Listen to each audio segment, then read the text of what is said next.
Okay, so welcome, good evening everybody. Welcome to this evening's Growth and Infrastructure and Resources Scrutiny Committee meeting. As usual, may I remind you to all mute unless you're addressing an item and raise your virtual hands should you wish to speak at any point in this meeting. Obviously, I will only see virtual hands, I can't see you waving.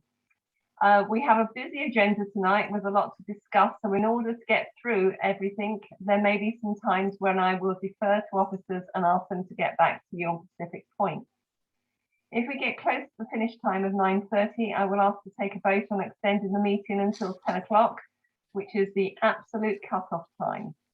So the first item on the agenda is apologies. Jane, do we have any apologies? None received, Chair. Okay. Record of meeting, can I have a proposer and a seconder to approve the minutes of the meeting held on the 10th of June?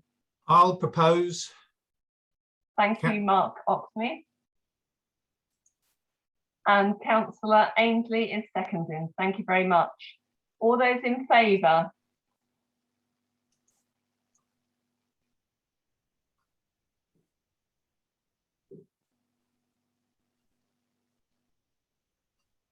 I think that is everybody in favour. Okay, lovely. Thank you. Declarations of interest. Do we have any interest to be declared this evening? Nope. No. Okay. Petitions and deputations and questions. Do we have any petitions, deputations or questions? None received, Chair. Questions with notice from members. Do we have any questions with notice from members, Jane? None received, Chair. Thank you. Notice of motion from members. Do we have any notices of motion from members, Jane? None, Chair. None, okay. And then we go on to item 7, consideration of any matters referred to the committee for a decision in relation to a calling of a decision. No Jane, do we calling. have any? No callings received, Chair. Perfect. So we now move on to the leisure contract business case to receive report number 110/2021 presented by Councillor Alan Waters, portfolio holder for health, wellbeing and adult care, and a presentation regarding the future leisure officer. Councillor Waters, I do apologise. Please, can you go ahead?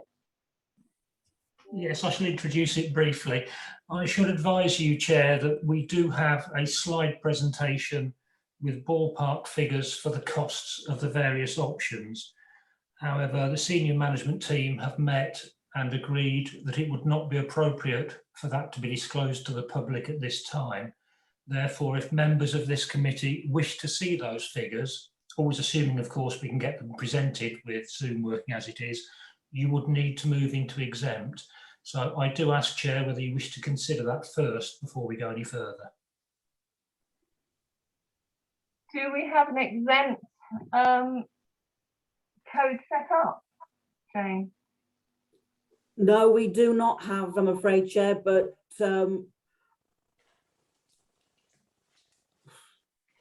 what we'll have to do is I can distribute the figures separately with the minutes.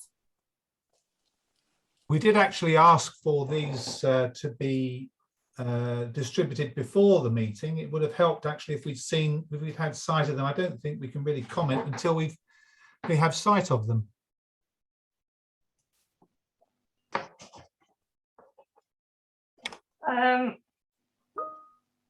So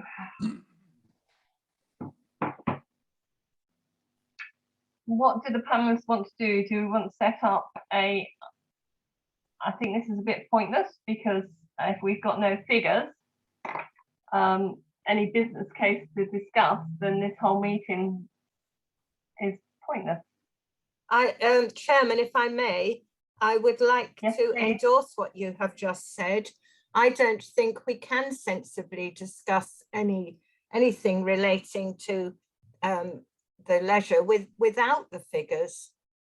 I think you're absolutely right.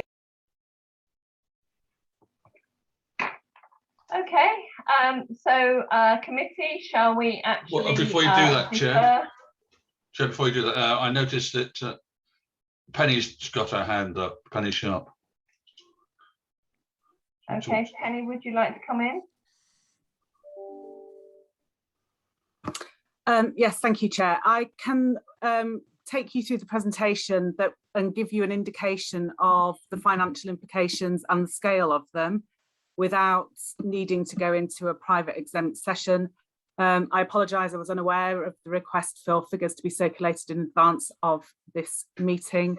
I do think there is value in discussing the options. We have evaluated them as a project team and a project board, taking into account the financial implications. I think at this stage, the costings that we do have are very high level and indicative, and still have a degree of uncertainty due to being subject to a number of considerations. Hence, the view that they need to remain commercially confidential at this point in time. So I'm happy to take scrutiny through the presentation and give an indication without getting into the detail of the specific figures. I'd stress again that they are high level at this stage. So I think it is possible for the committee to have some debate and broad view, or share a broad view about direction of travel on the options, and to do that in a public session. I'm not sure, I think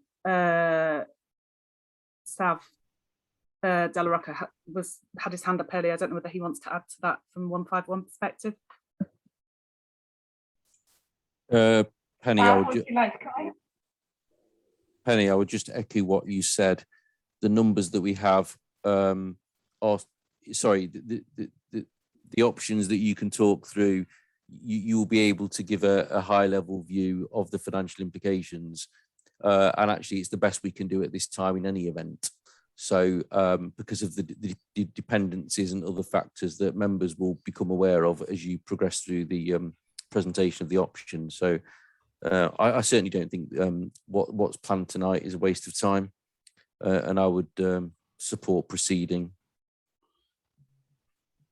Councillor Brown, you have your hand up. Yes, Chair. I'm disappointed. I was delighted when Councillor Walters indicated that he's providing us with some financial background to the paper we have.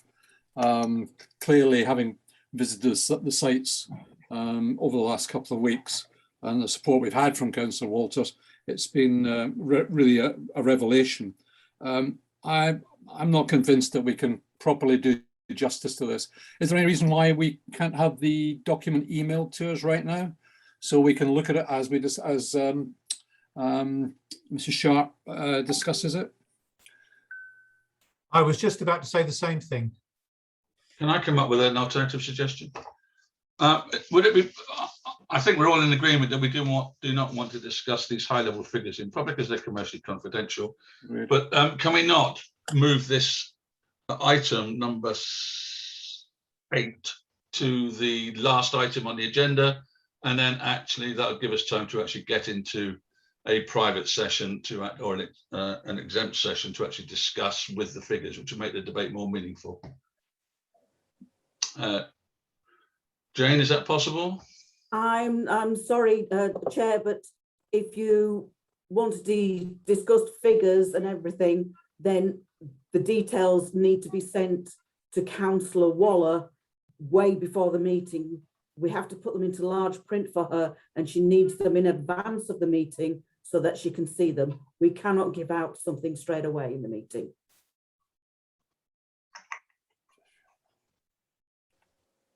Okay. So shall we actually see the presentation, or shall we defer the whole leisure contract to the special meeting that we had planned in October? And Can then I? move on? Oh. I was going to say, can I suggest that we actually just put this to the end and make that decision when we get to the end of the meeting? It may well be that we'll come up with some brighter ideas between now and then. I think in the meantime, it'd be good to have the figures emailed to us as Councillor Brown suggested. Chair, Then that leaves Councillor Waller in my hand's been up for some Councillor Waller time. Can I suggest that they're emailed to me and I will tell you whether I can sort them out and see them, which might help the discussion. Okay. So can we have them emailed then, and we'll take this item at the end? Councillor Walters, you had your hand up and you were quite keen to come in. I heard you just now. Yeah, sorry, it's been up for some time. Yes, regardless of the figures, at the end, I think there is some value in discussing the main paper that is in front of you that you have had, because there may be some options that you wish to discount regardless of the figures. Now, that might sound a little bit strange, but for example, would you discard the opportunity or the option of investing further money on the Catmas site into the swimming pool? I'm not entirely sure that whether it's $500,000, $1 million or 2 million is particularly relevant. You might decide that you don't think that's appropriate anyway. So I still think at the end, and I appreciate we want to take this at the end now, there is still some mileage in discussing the paper.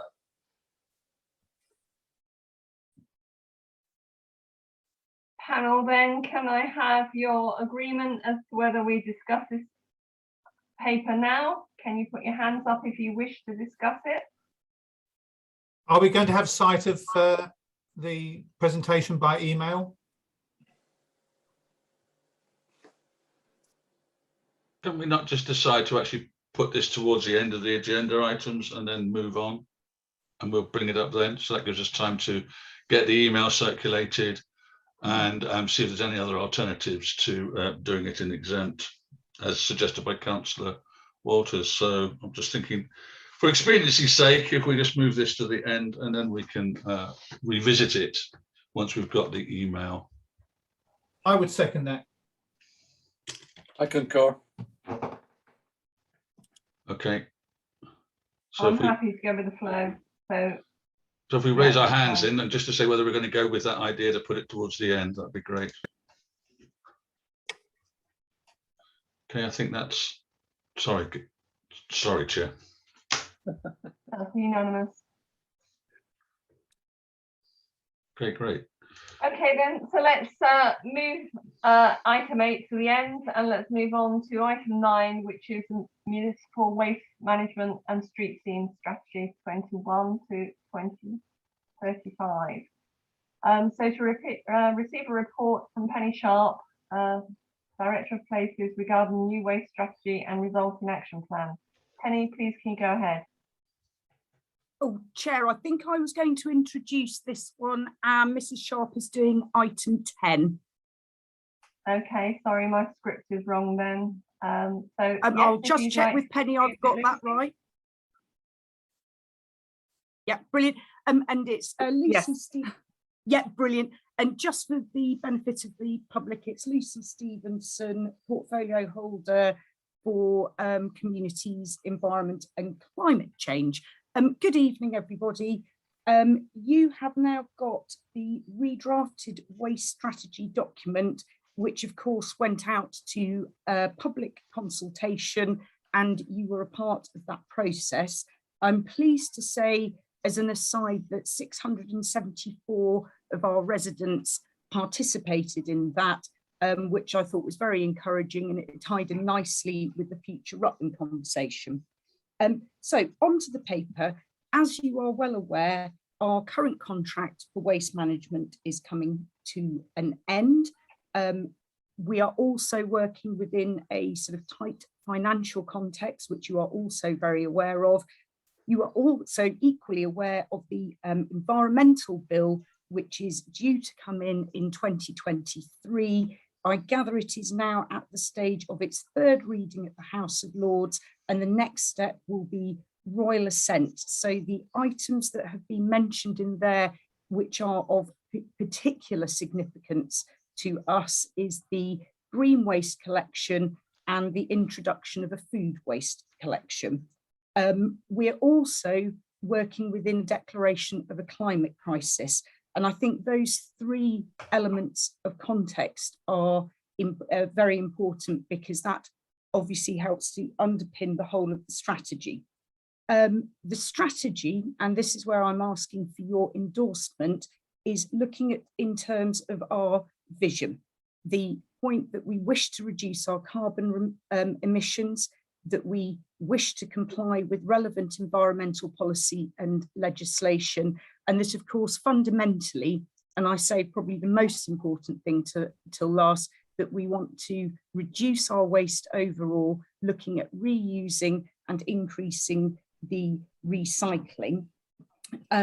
This evening, and I would just like members of the panel to be aware that the Waste Strategy Project Board will be meeting next week on the 21st of September, and I will be taking vigorous notes from the debate to take back to that panel.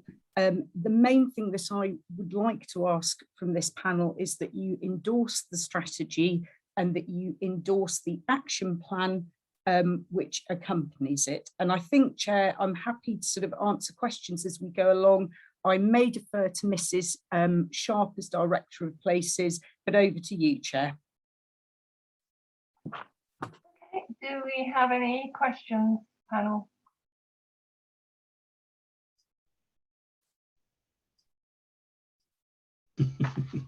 We did. Councillor Mark Oxley, you have your hands up. Yeah, we did discuss this at the pre-meet, and I think we were all rather disappointed by what was in it, in that it was a pretty generic document, and for example, I mentioned the fact that we are going to be asked in a year's time or 2 years' time to recycle food waste, and I couldn't see anything in the strategy which actually addressed that, how we are going to, because we will have to have a major communications program in order to alert people to the fact that their way that the waste their waste is collected has changed if it gets royal assent, and there's nothing in there that I could see that touched on that. Perhaps the portfolio holder would be able to advise us, and also the recycling rate, the targets. There doesn't seem to be any sort of, whilst you can pluck figures out of the air, I couldn't see really how we can justify,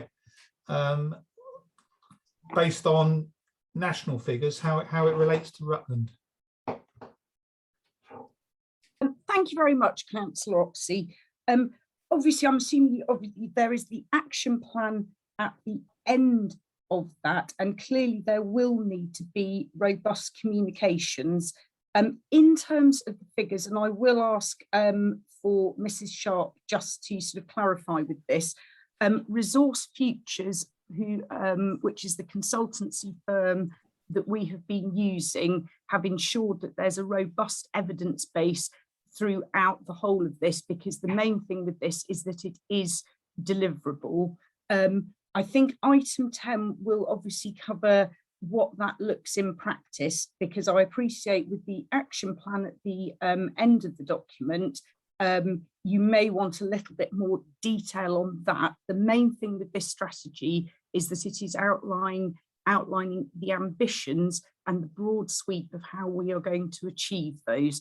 But I will just bring in Mrs. Sharp on that point, just to add a little bit more meat to the bones that I've provided. Yes, so just to add to that, I think as the committee is aware, we've been working with technical advisors throughout this process, a company called Resource Futures. They have built very bespoke models based on all of our local data in order to model options that are very bespoke and specific to the county and take account of our data, our collection tonnages, our costs of service, and all the other factors that play into ultimately the cost of service delivery. You will see that when we get to the item around the options. the waste strategy is intended to set out the high-level principles that the county and the council wish to follow in terms of shaping future waste collection and disposal services. So it is very deliberately, in terms of a strategy, exactly that, sets out the principles and processes, and then that will be supported through an annual action plan and an annual communications plan.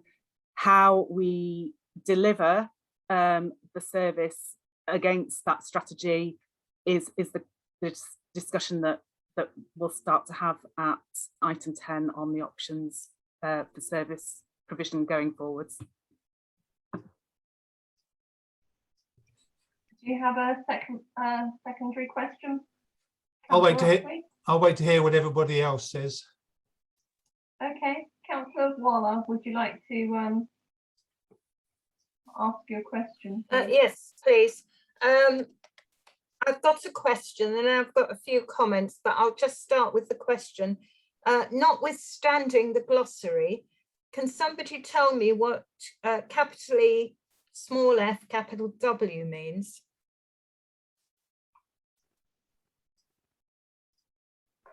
Do you want me to answer that as energy from waste? Oh, right. Okay. Thank you. It wasn't in the glossary. I'll bow to Councillor Brown, but I do have some comments on it as well, Chairman, at a future point. Okay, Councillor Brown, would you like to come in, please? Yeah, more than happy to. I've been through this document in a lot of detail, and as you know, I've got some knowledge of this area. First of all, I think I'm very concerned that the document really doesn't reflect the seriousness of our current situation. We have no money, and even less after the 1st of December decision of Council. And this document does not reflect that in any shape or form. It seems to want to spend money like confetti. I also think it's unacceptable, and I use that word quite deliberately, that the paper Appendix A on the financial implications has not been distributed to the committee in proper time ahead of the meeting to allow us to review it and ask questions on it. It's really not acceptable, and I think I would like to know why this hasn't happened. We also, I hope it's not brought forward tonight, because in a similar way to Councillor Walter's numbers, this information piece should be readily available to the committee, as should the consultants' reports, which I requested from Councillor Stevenson at a previous meeting. We had no information, we're being kept in the dark, and I find this just unacceptable. Moving on, looking at the report itself, I think it's verbose. It lacks quality information about the current waste streams and costs. A first estimate of what those streams should look like would be very valuable in terms of cost and volumes. We make comparisons to places like Bromsgrove and Lichfield because they happen to be on the SIPFA index. Is this really valid? Surely we should be making references to similar authorities around us, like South Kesteven, Harborough, East Northants, and the like, real rural authorities.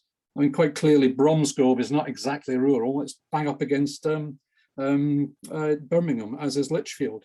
And therefore, the facilities around those areas are quite different. There's no information on the impact of the deposit return scheme or the extended producer responsibility on the waste streams, either in tonnage or costs. This is fundamental in putting together a strategy. You talk about putting together, this is a high level strategy. You can't put a strategy together if you don't know what it's going to look like. This is an iterative process. And my worry is that we're writing all the action plans and the strategy, but in fact, we don't know where we're going. We're working blind at this point in time. On the food waste streams, we have considered applying for a derogation on this. Is there an opportunity to say, look, this is not appropriate for Rutland, mainly because there isn't a local anaerobic digester around. We already use energy for waste for our food waste, and that reduces the methane output, which is exactly what the Environment Bill is all about. It's about reducing the methane from food waste, not the CO2 emissions from energy from waste. And so I question that, really do. And have we talked to Alicia about this, our MP, Alicia Cairns? Has she made representations on this? Because this is going to cost us money, and we don't have money, as I said earlier. I spoke to one of the members of the Environment Bill Committee about 15 months ago, and I passed that information on to Councillor Stevenson. And I just wonder what we've done with the LGA or government to try and change their minds on this particular issue, even on the date of implementation, because 2023 is only 2 years away, and we have no time to implement it, as many other authorities don't have time to implement it. I think also, coming back to this issue, we don't have any money. In my view, the environmental nice-to-haves proposals should be kept separate, and we should keep to the absolute minimum waste handling requirements in both terms of proposals and costs, unless those environmental issues can demonstrate a clear short-term financial benefit, because we have no money. And while we have a whole pile of aspirations, both short, medium and long term in the document, how much are these going to cost us?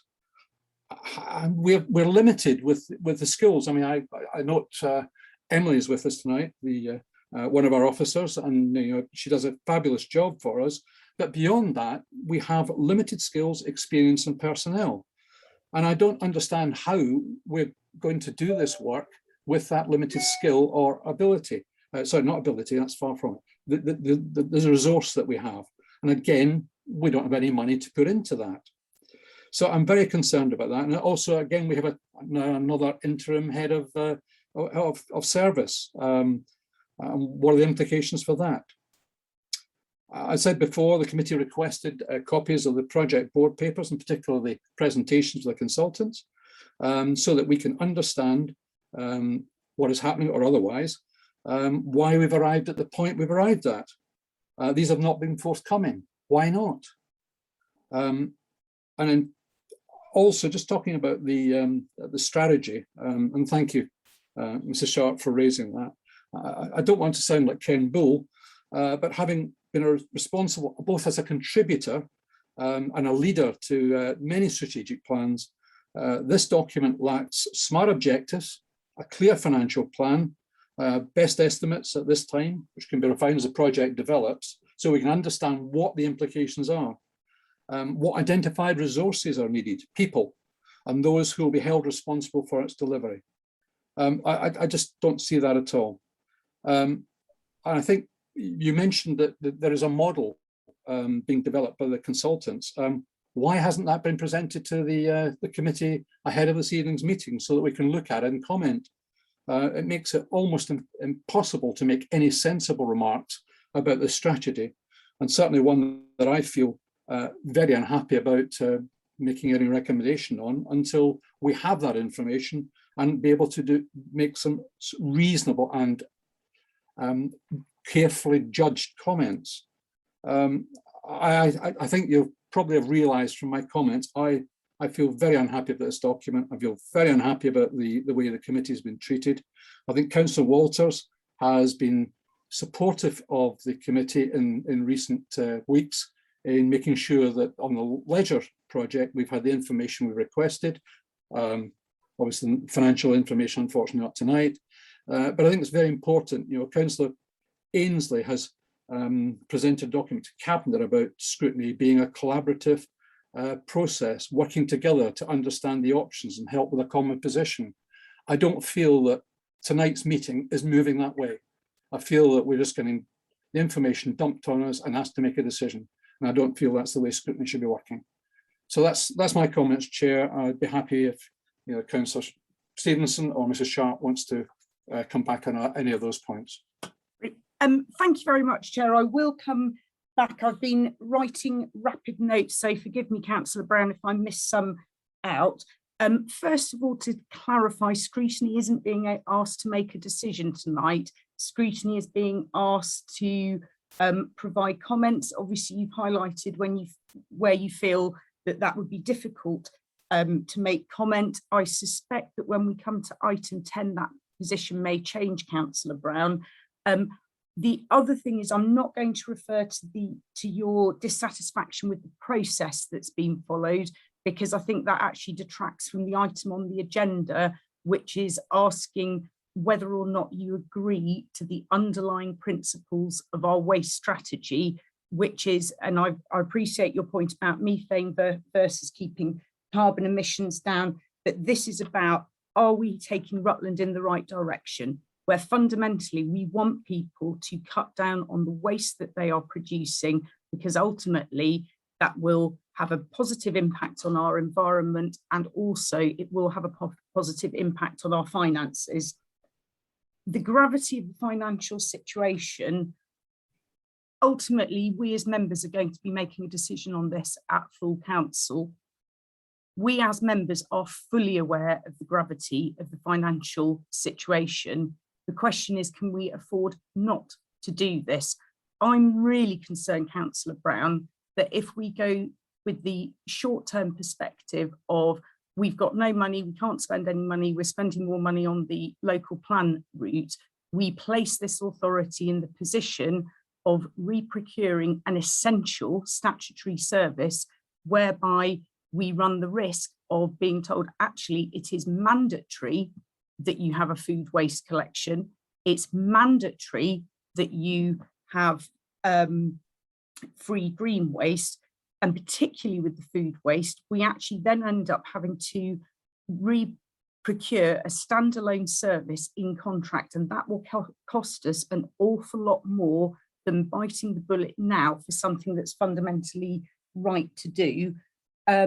I'm just, and apologies, this is a bit splattergun with the points, and I have made notes, Councillor Brown, and obviously these will be fed back thoroughly to the Waste Project Board next week. In terms of the style of the report, I am actually happy with that. I think that it will obviously be having a final proofread. Oh, good evening, everybody. How nice to see everyone. But I do think that this actually is the right way to be going. There are possibly a few tweaks. I think that the options appraisal will bring out the detail and ultimately making that decision about cost. And I'm happy to hand over to you now, Mrs. Sharp. I feel I haven't covered all of Councillor Brown's points, but I thought I'd have a rest. Thank you, and evening everyone in person. Sorry,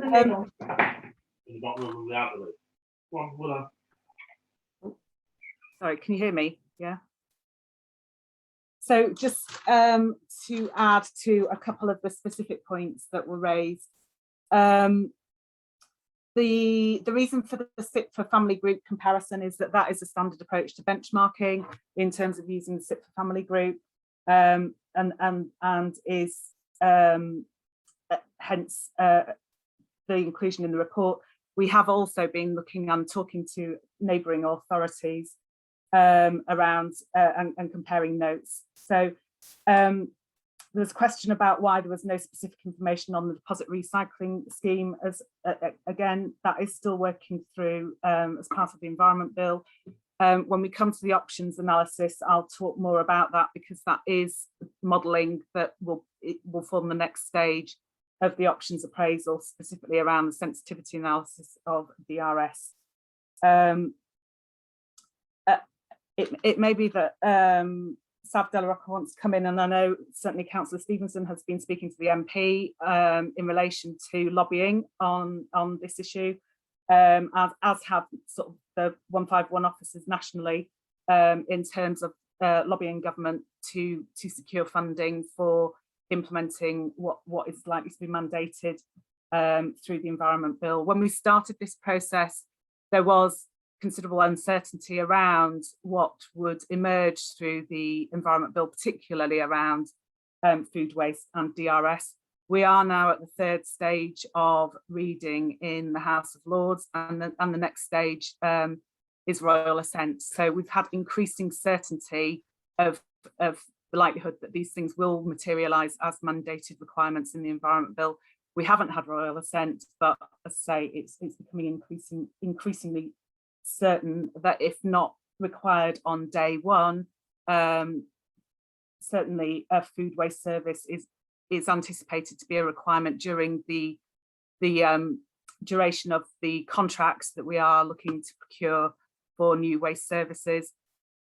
I won't sort of jump ahead to the options appraisal, but that is a very significant and serious consideration that council will need to take into account in determining the policy that it wants to pursue in the future. In terms of food, which is, I think, a fundamental consideration for both Scrutiny and council ultimately in deciding how it wants to proceed on its waste contracts and waste provision going forwards. But as we've seen through both the waste bin analysis that was undertaken pre-Christmas and reflected in the strategy, food makes up a considerable proportion of our residual waste, it's in the region of 45%, and there's a cost to disposing of that food. If already, and 45% in a residual waste bin is a significant proportion. Our consultants have undertaken the analysis of disposal provision for food waste and have confirmed that there are a number of options available to us should the council choose to pursue a food waste collection, and that would not be disposal through energy from the waste. I don't think, I'll just reiterate in terms of SMART objectives that they will be reflected in the annual delivery plan, and the model that the options appraisal that we'll talk about later tonight is based on the model, and you will see the detail of that when we get to item 10. Nothing further to add unless Councillor Stevenson wants to. I will just pick up on as you mentioned, I have Councillor Brown been liaising a lot with the MP, making it very, very clear that it's great that the government are pushing an appropriate environmental strategy with regard to waste, but local authorities absolutely need additional funding to support that ambition.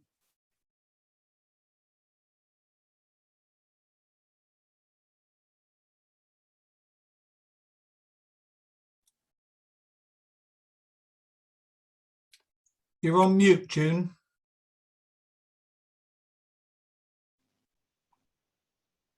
Do you have a secondary, Councillor Brown, or shall I move on to Councillor Miranda Jones?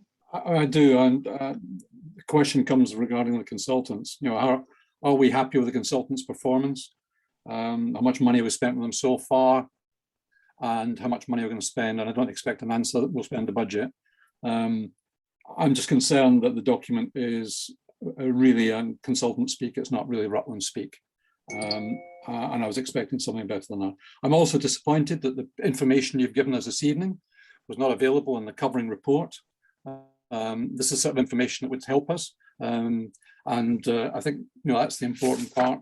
There is, looking at the document, we are actually being asked, Councillor Stevenson, to approve the waste strategy. That's what it says on page 25.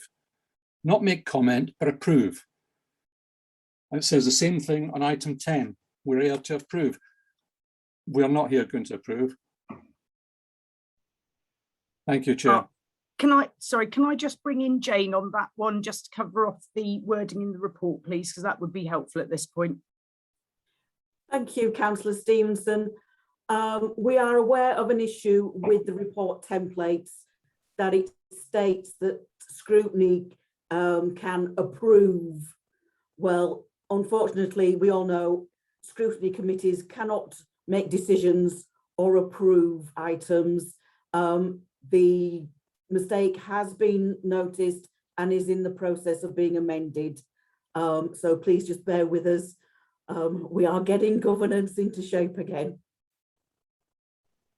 Sorry, Chair, could I just come back on a point that Councillor Brown has raised about the information that's been received, and this is more for cooperative working going forwards. I'm aware that there's an agenda setting meeting. Unfortunately, I was on holiday this summer, so I wasn't able to sit in that meeting. I also gather there was a pre-meeting on Tuesday where some of these things were covered.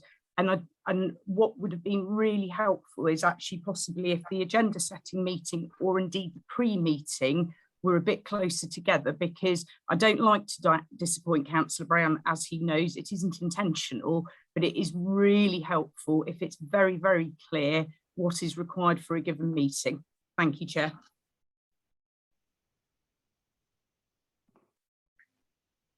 I think going back on that, I think actually we don't get the minutes, or we don't get, I agree that we have an agenda setting meeting. However, we don't get the actual minutes through until, or the actual agenda through until 5 days before the actual meeting itself. Governance has actually set pre-meetings in about 3 days before. That isn't enough for us to have the meeting to raise questions and then get that back to the portfolio holder for more information. And governance, you do need to sort that out and to change that. We need to have at least a week, a pre-meeting a week before. For people that are actually on this, it's not that we make decisions in the pre-meeting beforehand. It's so that we look at the papers and we discuss it to see what additional information we require for the night, and we give the portfolio holder some notice on additional information that we would like. Obviously, having a pre-meeting on Tuesday night, by the time we've actually emailed the portfolio holder on the Wednesday, we've got the meeting on the Thursday, that is just not enough information, not enough time to get information to us. So I think that we need to make a change to our process. So thank you, Chair. We can learn from this. Thank you, Chair. We were informed of 3 days before the meeting, but if you would prefer it way before the meeting, that is not a problem. We will get that changed for you. Yeah, that's fine. I think we need to have our pre-meetings at least the week before, and that gives the portfolio holders time to actually look, and officers to get the additional information that we require to us. So moving on, Councillor Miranda Jones, would you like to come in, please? Well, yes. Although I think Councillor Brown is quite a hard act to follow, because he seems to have quite eloquently covered quite a lot of my notes. But I won't labour that point because he's done it very well. I would like to know what derogation is, but I'll come back to that. I think it is hard to judge this strategy on its merits without financial details, and I think it does need more detail. I think there's quite a lot of piggybacking on national initiatives, possibly quite rightly. And there seems to be a big focus on communicating and in educating our Rutland residents, which also is right. I did like the Waste Management Charter. I think it's so important that we do lay out our expectations on our residents and businesses, the your rubbish, your responsibility. And then that can help influence how people shop, how they consume, and then producers might take a bit more notice of what's going on. I'm actually quite happy to endorse this as an overarching strategy and as a starting point. I did think when reading it, there's a lot of work here and who's going to do it, as Councillor Brown mentioned. I did also think that the Climate Action Group can pick up a lot of this work. There's a lot of communication, there's a lot of educating. I think we could get a work plan for the Climate Action Group from this. And I also think parish councils as well have quite a significant role to play in this. Yeah, so that's my feedback. Derogation is a relaxation of a rule of law. So I think Councillor Brown was asking, yeah, and I absolutely agree, Miranda. The Climate Action Group has got a significant role to play in this, and obviously I'll cover under item 11 the climate action so far. There is a section on waste management in the community action plan, which is currently in draft form, but I'll cover that under item 11. And I think item 10, I think will add sort of meat to the bones and sort of depth of understanding in terms of it being delivered. But thank you for your positive comments as well, and I've noted those down. Thank you. Okay, Councillor Nick Beggy, would you like to raise your questions, please? I believe Gail was before me. I thought Gail had her hand up and she was coming back afterwards, but I have comments to make, and Nick is right. I did put my hand back up before he did, but I am more than happy, Nick, for you to go ahead. Gail, very kind. It's only a quick question. I want to follow up on something that Penny said. I'm with Gordon that best practice may say comparison against Romsgrove, for example, is the way forward, but obviously they're very uncomparable. You did say, though, you had conversations and meetings with neighbouring authorities. Could you give me an overview of what those conversations were and what some of those outputs were? I think that would be very useful in these discussions to find out what our rural neighbours are doing. Yeah, so we've been in discussion with Harbour District Council in particular. They are, as you may well be aware, have some of the same operators as we do. They're also on a similar timeline around their reprocurement of waste services. And one of the issues that we have explored is they also have similar infrastructure issues that we do, in terms of not currently owning their operational depot site. We have talked about the opportunity for potentially looking at one end of the spectrum for a joint reprocurement process, through to whether or not there's an opportunity to share depot provision, which we have discounted for operational reasons, but also discussions about how we might work together to seek economies of scale potentially through a joint procurement process, even if we don't look for a joint provider. And also we've discussed our sort of different regimes. They're in a similar point of their waste reprocurement process as we are, so they have yet to or currently in the process of exploring different options and have yet to sort of settle on what their future service specification will look like. So those discussions are ongoing. Similarly, we've had discussions with South Kesteven. They are in a different position to us. They have an in-house workforce, so they have a number of issues that we've been discussing more from sort of operational experience of particularly from they're only a collection authority, they're not a disposal authority. So the focus around there has been around operations, and particularly through around securing resilience of service. And as this committee will be aware, we've had some challenges with that during the pandemic time, particularly lately, reflection of the national issues around driver shortage and people having to self-isolate. So again, sort of comparing approaches to looking at resilience of operational service with those South Kesteven colleagues. Last year, when we were looking and negotiating the waste extensions, waste contract extensions, we had considerable discussion with colleagues at Peterborough, Lincolnshire and Leicestershire in terms of opportunities for, particularly around residual waste, for them to provide a plan B, if you like, in terms of some of our services.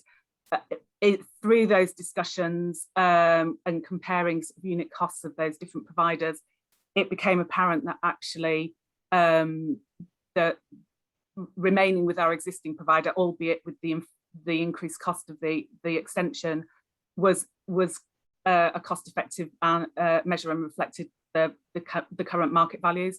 So yeah, we have had extensive discussions with a number of our neighbouring authorities, and will continue to do so throughout the process. Can I follow on from that, please, Chair? Yes, These are all very worthy conversations. Why is none of this at all mentioned in any of the papers?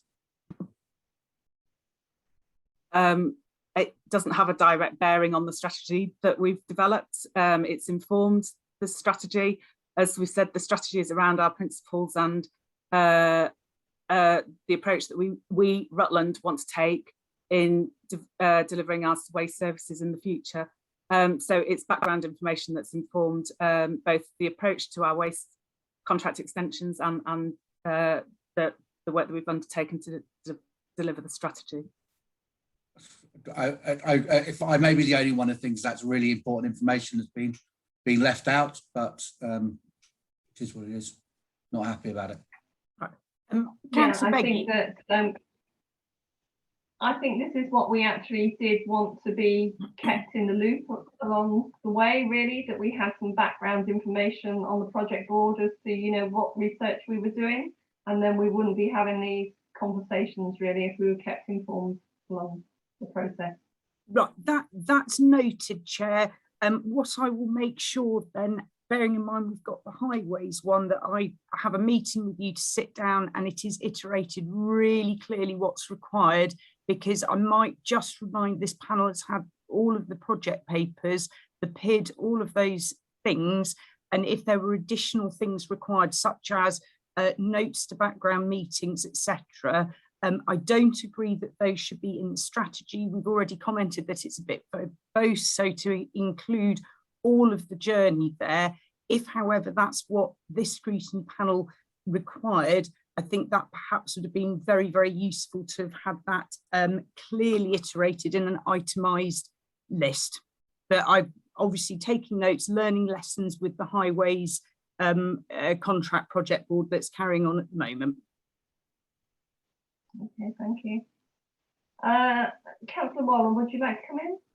I would like to come in, thank you, Chairman. Could I ask, please, that nobody speaks without being invited by the Chairman?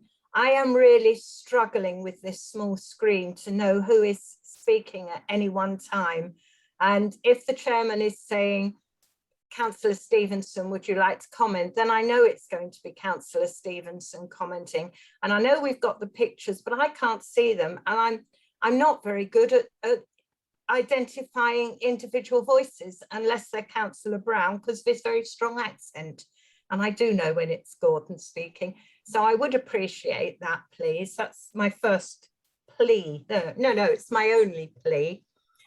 My comments are, I don't agree with Gordon over the SITFA comparative authorities, because it's quite complex, the process by which they go through to decide who we're most comparable with. What I do object to in this paper is that we're told what they are, we're told what their various rates are, but there is no analysis. And the whole point of having comparable authorities is to actually find out why they're better in some places than others. And the answer might be simply, as Councillor Brown has indicated, that they are in an urban context and it doesn't cost very much for the van to go, lorry to go from one house to the next in an urban context compared with, you know, a rural context. And that might be why they're doing better than we are in some aspect or whatever. It's the lack of analysis. And I don't think this is a strategic document. I'm not happy to endorse it. It's repetitive, as already been said. It's descriptive ad nauseam. There is no analysis, as I've just said. And I have no sense, having read it, what we are trying to achieve and what our route map is towards achieving it. And therefore, what action plans might be put in place underneath it to support it. I think it's very waffly, and it's also very out of date. I mean, it talks about Cottesmore being closed, the site there. It talks about North Luffenham and its accessibility. One assumes that's because it's not on a major trunk road, not not the physical getting in and out of the site, which was difficult until we did some work on it and made a separate entrance and exit. But I would have wanted to have some of that explanation in this document. And also it lists things like the street scene functions, but it doesn't say whether we would want to continue doing these. Do we want to continue removing fly posting? Do we want to continue maintaining play areas in the market towns? We don't maintain play areas in our villages, parishes do that, but there's no analysis, there's no cost benefit analysis to it. You know, and I can argue either way, I can find arguments both ways, but I want, if they're experts, these people who've written this, I want their expert evaluation, and there isn't an evaluation. So apart from the SIPFA element, I do actually agree with everything Councillor Brown said earlier on today. I would though make not a comment on this document, but about what you, Chairman, you were talking about pre-meetings. Whenever our pre-meeting is, it needs to have been long enough after the release of the papers for us to have a chance to have read the papers before we have the pre-meeting. And I don't think the day after is adequate. Thank you. That's all I want to say. Councillor Ainsley, would you like to come in, please? Yes, I would. Yes, I'm going to sit on the fence. Isn't that dreadful? It's not a comfortable position for me, certainly. I recognise that this document is ambitious and it actually trying to lay out a broad sweep. And I actually can endorse the general strategy, but what I can't endorse is the action plan.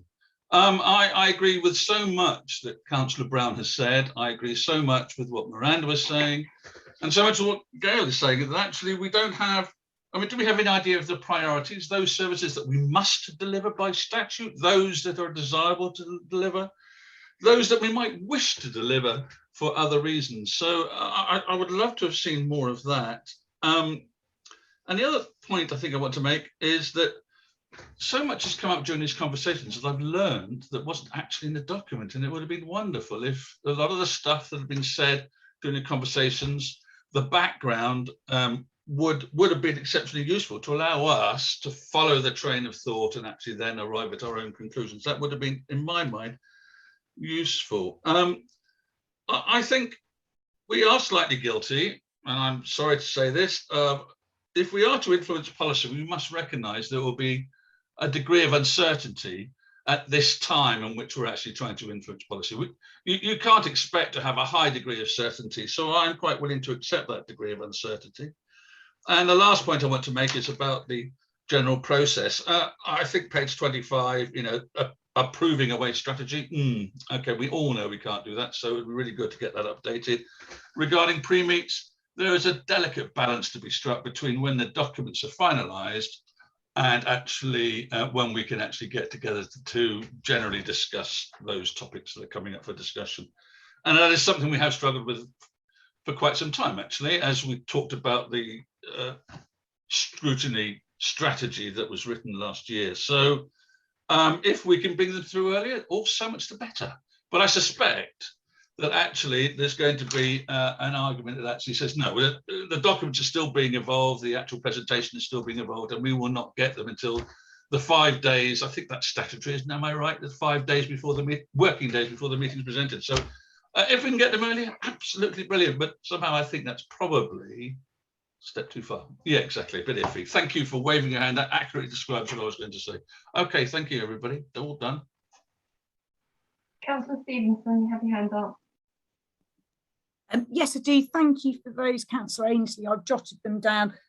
Just though to point out on page 46, Environment Bill, that has got a list of the things that are sitting in that, not in huge detail, but the mandatory bits such as separate collections of recycling, deposit return schemes, green waste, etc. But obviously I will speak with Mrs. Sharp, etc. about how we put that front and centre. Thank you. That was all I was going to say, Chair. Okay, if there's no other comments, I'd like to draw this item to a close. obviously based on our discussions, we've already said that we can't recommend to Cabinet because we don't have that power. All we can do is make comments to Cabinet on our discussions tonight. You're shaking your head, Jane. Sorry, Chair. Scrutiny committees can recommend that council or cabinet approves something. You can recommend, but you can't make decisions as a scrutiny committee, but you can recommend. Right. Okay, so based on our discussions, can I have a vote as to who would want it to be recommended to go through to Cabinet, on those who would wish to decline? So shall we put our hands up for those that wish it to go through for approval to Cabinet, please?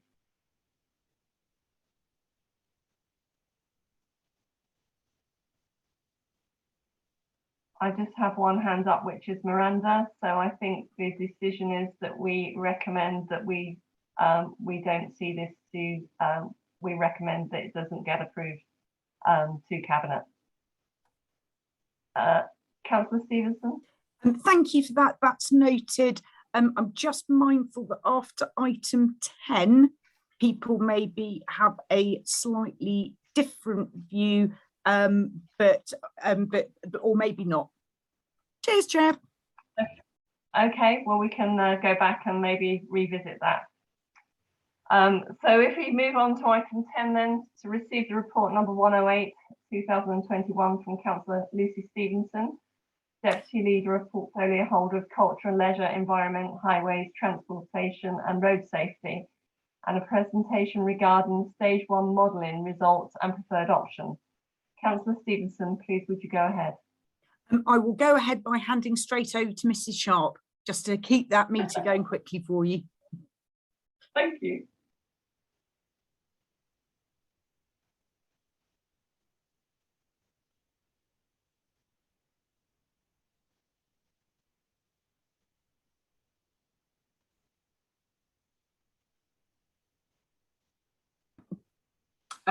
Okay, are you able to see the presentation? We are. Okay, so this follows on from the discussion we've just had.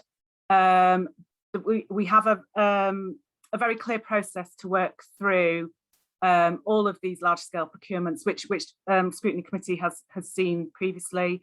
So that starts with undertaking an analysis of the evidence base, which leads to determining the strategic approach, and then moves from there through to identifying options to deliver the strategic approach and evaluating those options.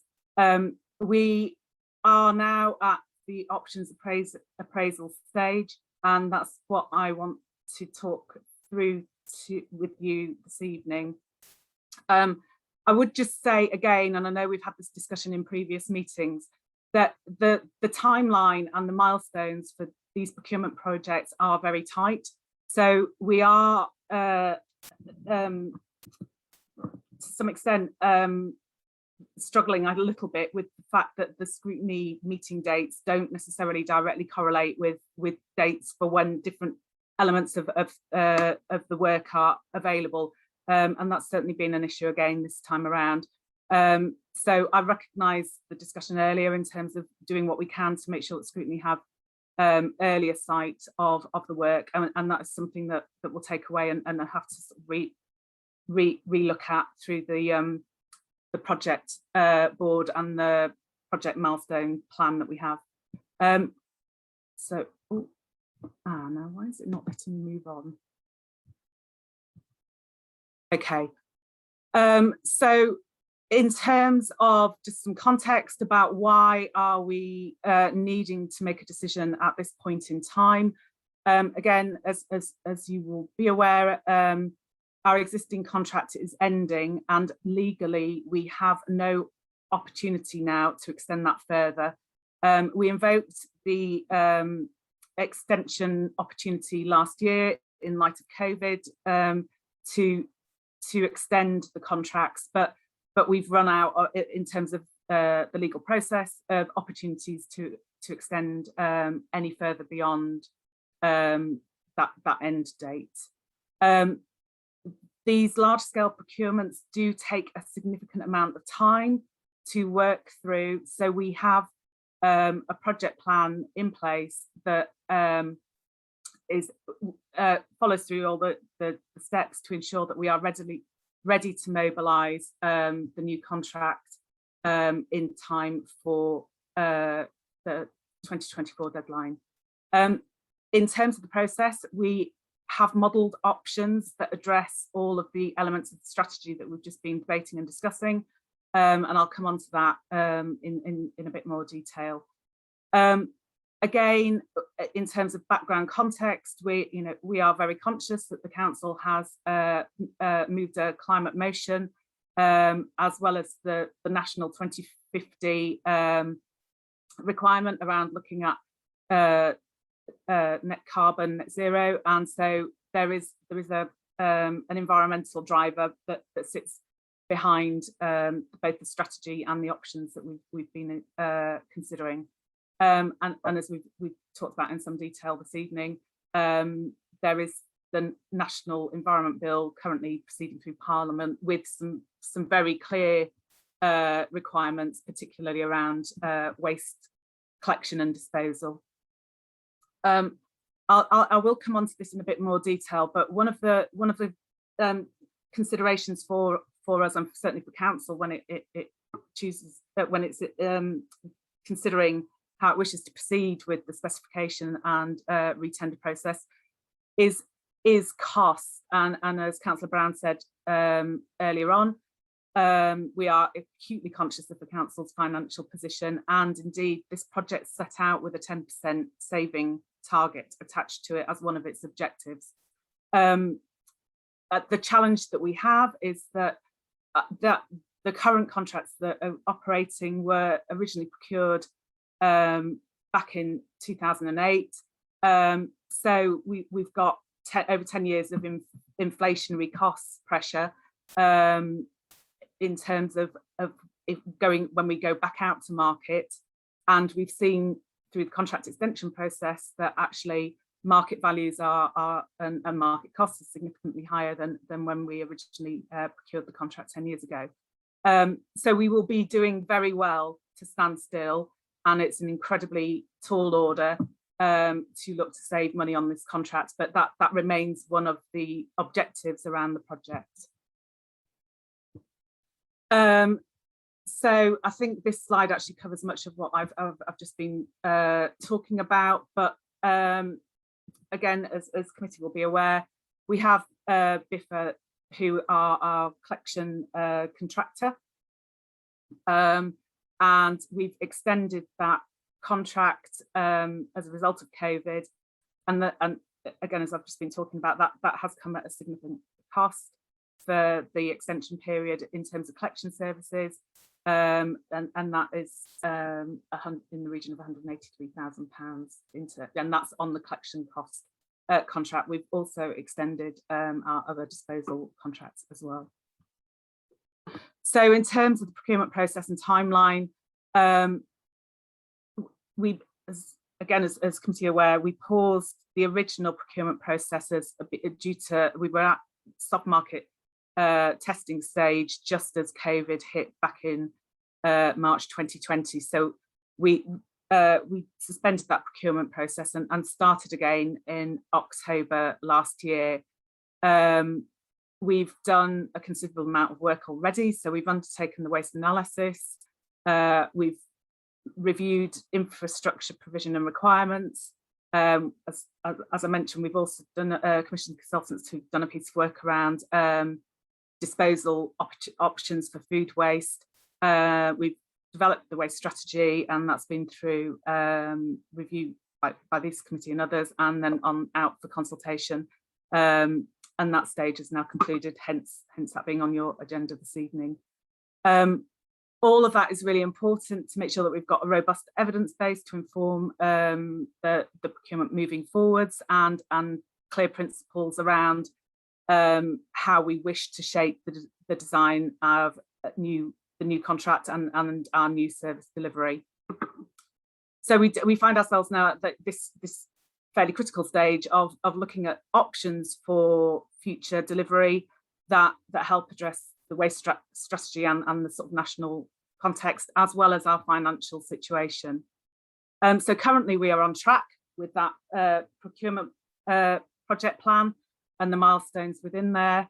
And we need to sort of complete the stages now around appraisal and taking that on to inform the specification in order to be able to move into the procurement phase of the project at back end, well, late summer next year, and then taking us through to procurement and ultimately mobilisation of a new contractor or contractors at the end of 2023 and through to March 2024. So we have a contract go live date of 1st of April 2024, and as I've said earlier, that is non-negotiable. We have no legal opportunity to extend beyond that. So we've talked a lot about the waste strategy. I won't dwell on this particularly, but the recommendations that have been taken into account and the sort of objectives that have been considered in shaping the options are the principles of looking to reduce residual waste to a minimum, maximising the reuse and recycling of materials that we do collect, reducing our overall carbon emissions, and complying with environmental legislation both now and in the future. And I think that "and in the future" point is pertinent as we move into the discussion of the options. Again, this probably rehearses much of what we sort of talked about earlier, so I'll probably skip over this slide, but the Environment Bill has been a significant influence in terms of our discussions and considerations. As I again said earlier, when we started on this process, it was really quite uncertain about how much of the requirements would remain within the bill. I think we are becoming increasingly clear about the fact that food waste collections are highly likely to be mandated, even if not required to be immediately implemented. And that's just a summary of what I've run through just now. So in terms of the options appraisal, forgive me if this is a little hard to see on the Zoom screen, but I'll summarise the options that we've considered. So there's three approaches that we've looked at, and then within each of those three overall approaches is they've sort of broken down to look at sort of finesse each of the headline options, if you like. So the three options are framed by or determined primarily by the means of waste collection. Forgive me, the heading of that table says food collection, but it's generally it's collection of waste from the curbside. So option 1A, B, and C all relate to undertaking a commingled collection. So essentially the model of collection that we currently have, so people chuck stuff in their recycling bin and it gets sorted away from the curbside at a facility that we take the waste, the recycler to be separated out. Option 2A, B, and C are all about two-stream collection. So that is cardboard and paper being collected separately at the curbside. So this puts the onus on the householder to separate the paper waste, cardboard waste. The rest is collected in a mixed container in the way that we currently do at the moment. So that would require a sort of slightly different collection methodology. And again, we'll come on to this in more detail around what that means in terms of implications for the fleet and vehicles. The third option, and this is the one that is promoted by government in that Environment Bill as being their preferred option, is multi-stream. So this is curbside collection with the householder sorting all waste streams out separately.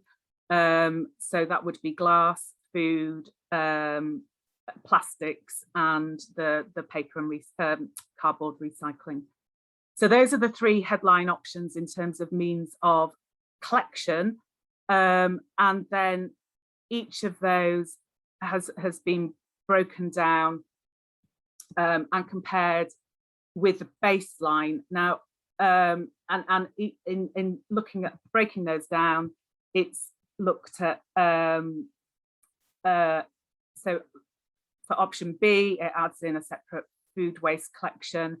For option C, in each of those, it increases the frequency of dry recycling collections to weekly. So that applies across each of those collection methods, which gives us 9 permutations that we've considered in terms of how we might collect waste and the initial frequency of collection. Just a word on the baseline. So we have in through the options appraisal, the consultants have compared the financial implications and indeed our tonnage implications against our baseline position. So that is currently what we do. In establishing the baseline, the project board agreed that it would be sensible to use a baseline, which is, we call it a baseline plus model. So it's modelled on the cost that we're currently paying, that we negotiated on the extensions, because that reflects current market values, and it projects through to 2023, so that we're operating in quote normal times as opposed to COVID times. So that baseline plus is as close as we feel we can kind of reasonably get to a current cost of collection. So the options that we've considered, this table sort of summarizes the, oh, sorry, let me do that. The extent to which each of the options that we've explored meets these evaluation criteria, for want of a better word. So they were the extent to which, or how well the option addresses and would meet both our aims of waste strategy and the requirements of the Environment Bill. The extent to which we believe the option would be acceptable to our residents in terms of being introduced.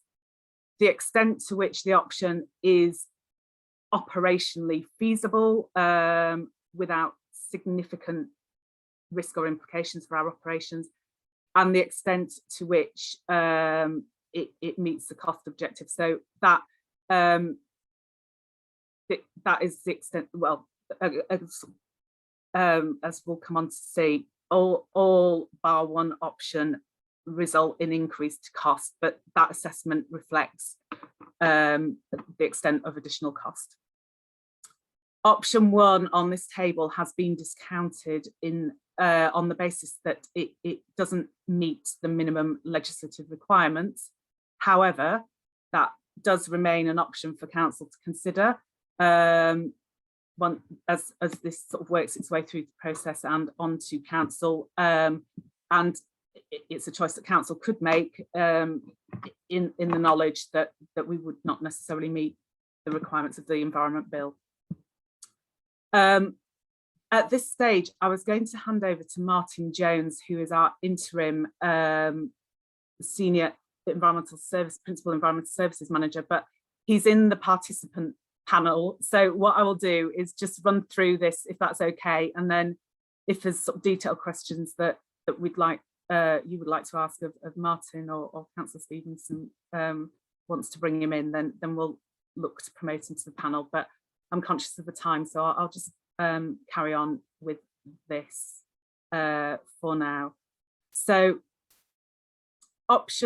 the preferred option for certainly from a project board perspective is option 2B, which would look to move to a twin stream collection methodology. So that would be requiring households to separate out paper and cardboard on the doorstep and have 2 different collection containers for paper and recycling, and then all other recyclate.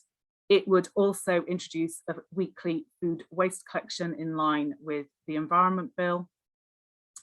And the reason that the team has arrived at this being the preferred option is it does address the Environment Bill requirement of introducing a food waste collection service. We certainly consider it from experience to be the most cost-effective option of introducing a new service for food waste. And the reason I say that is if we specify a new service as part of the new contract procurement process, we build that in from the outset. If council chooses that it doesn't want to procure a food waste service at this point in time, and that subsequently does become a mandated service that we are required to deliver, as we've seen with the sort of contract extension process, in all likelihood, it would cost us significantly more to negotiate that as a supplementary requirement later on in the new contract process. By introducing the 2-stream system, it is expected to improve the quality of the paper and card recyclate, which should, we would hope, increase our income from that material, the recycling of that material. And again, as we've sort of touched on in earlier discussions, introducing a food waste service takes that out of the residual waste and should see a corresponding reduction in cost of residual waste service. The other sort of, comment from an operational perspective is that this is more resilient as an option than we certainly believe, and than the multi-stream collection service, which would see householders sorting all their waste streams on the curbside. Multi-stream collection requires very specific bespoke collection vehicles, which increase the risk if one of those vehicles goes down in terms of resilience of service and ability to continue to meet the service collection. If a vehicle that's collecting 4 waste streams is off the road, that means potentially having to replace it with 4 individual vehicles to collect those waste streams. Hence, this certainly being a preferred option from an operational perspective. The alternative option that the project board has identified is option 2A. So this still retains the 2-stream recycling service, but does not implement the food waste service. So that is the alternative option that we would suggest taking forward for further modelling. We have sort of identified the risks, but I think we've dwelt on those in the discussion, so I don't intend to particularly expand on those at this point in time. No doubt that there may well be questions about that. So just the next steps in terms of the process. We need to identify 2 options, and certainly we'd like to hear your views on the 2 that the project board is proposing. Having identified 2 options, then our consultants will do some further modelling, and this picks up some of the comments from Councillor Brown earlier in the evening. So they will model some variant options, one of those being the impact of a deposit recycling scheme being introduced. What that would mean is that essentially takes out glass bottles, plastic bottles, if the producer is required to make arrangements for those to be disposed of. So that's where individuals would be able to take it back to the shop or the producer and get a pound back or whatever. The implications of that is it would remove it from our waste stream, which means that we would see a corresponding reduction in income. So it is important that we look to model the impact of that on the preferred options. We're also keen that the consultants model the impact of changing the frequency of collection for residual waste out to a 3-weekly service. Again, this is one that we're keen to model, just to understand how that would help with the financial objective of seeking to save money in recontracting for our waste provision. And the third variant option that we've asked them to consider is the impact of a reduced bin size for residual waste. And again, this is twofold. It would promote recycling, encourage residents to put more of their waste into the recycling containers, and again, reduce the amount of residual waste that we have to collect and dispose of through energy from waste. Of those variant options, the consultants can then undertake further sensitivity analysis. So this is looking at the potential impacts that food waste yields could have on the cost envelope for the service provision. So we know from evidence from elsewhere that when a new food waste service is introduced, take-up is particularly high early on, and then can taper off. And we just need to understand what different scenarios might look like in terms of the cost to the council of a new food waste service and impact of take-up. And again, they're also in a position to undertake sensitivity analysis in terms of the impact of market conditions. So that's the income that we would get per tonne for recycling. So that is a quick canter through the options, and sort of leads us to the end of that presentation in terms of high level at this stage questions around at this stage the delivery model. And I think as Councillor Stevenson has said, whether any of those delivery models, leaving aside the sort of cost implications at the moment, but just the actual methodology around collection or frequency of service, if there are any feedback or comments around that at this stage. I'll just stop sharing for now.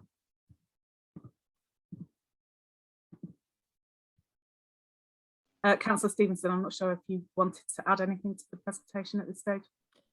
No, I'm hoping that adds more sort of sense to the overarching strategy, and that would be helpful if members of the panel could comment on that. And that might be a case, Mrs. Sharp, if we reflect how we captured that modelling in the overarching strategy, if you see what I mean, if that makes sense. If Oxley, you had your hand up first. Would you like to make comments? Yes, thank you, Chair. First of all, it would have been extremely helpful if we'd had sight of that presentation beforehand. I know that it would have, if we had the papers in front of us, then we could have seen the options.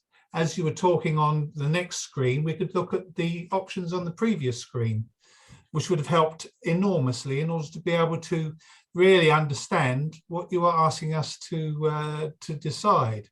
And I take on board all the comments that you've made, and I think I now understand what you are trying to achieve. So presumably what you're trying to do is, with the 2-stream recycling service, there will be a distinct weekly recyclable, well, food waste will be taken away on a weekly basis in one vehicle, and then after 3 weeks another vehicle will come round and pick up the plastics and paper and glass that hasn't gone to be deposited in the recycling scheme. Is that correct? So 1 week Chair. for 1 week for food and Yeah, Penny, would you like to come back and comment on that, please? Yes, if I may. So the options have modelled a weekly food collection and a fortnightly recycling collection, although that alternates as it currently does in terms of, that would alternate in terms of what was collected. So it'd be the cardboard 1 week and then the other recycle the other week. The option around 3 week collection is a variant option that is the next stage of modelling. Okay, thank you. Now I'll come back because I have a couple other points. So now you're saying that glass, you're hoping that people will take glass back to where they got it from in order to get the deposit back. But what if, for example, the glass does not actually is not part of a deposit scheme? Will that just go into general recyclables? Councillor Penny Sharp, would you like to come back and comment, please? Yes, thank you. So the options that have been modelled to date assume that all of the recyclate stays in our waste stream. So that includes the glass and plastics. So that is currently factored into our modelling and costs. It's the government who is proposing through the Environment Bill that there is the introduction of this deposit recycling scheme. So what, again, the further stage of modelling will do an option of, or we'll look at what that might do, how that might impact our costs as a council. Because if I don't think it will be all glass and plastic that gets removed from our waste stream, but if some is, then there will be an impact on our income that we're able to generate. So at the moment, the modelling assumes that we are still collecting and recycling plastic and glass materials. So basically, it's just adding another box for food waste on top of existing. Right, well, that'd be easier to get people's head around, I'm sure. Thank you. Councillor Beggy, would you like to go next, please? I would do if I keep moving around the screen. I keep missing my mute button.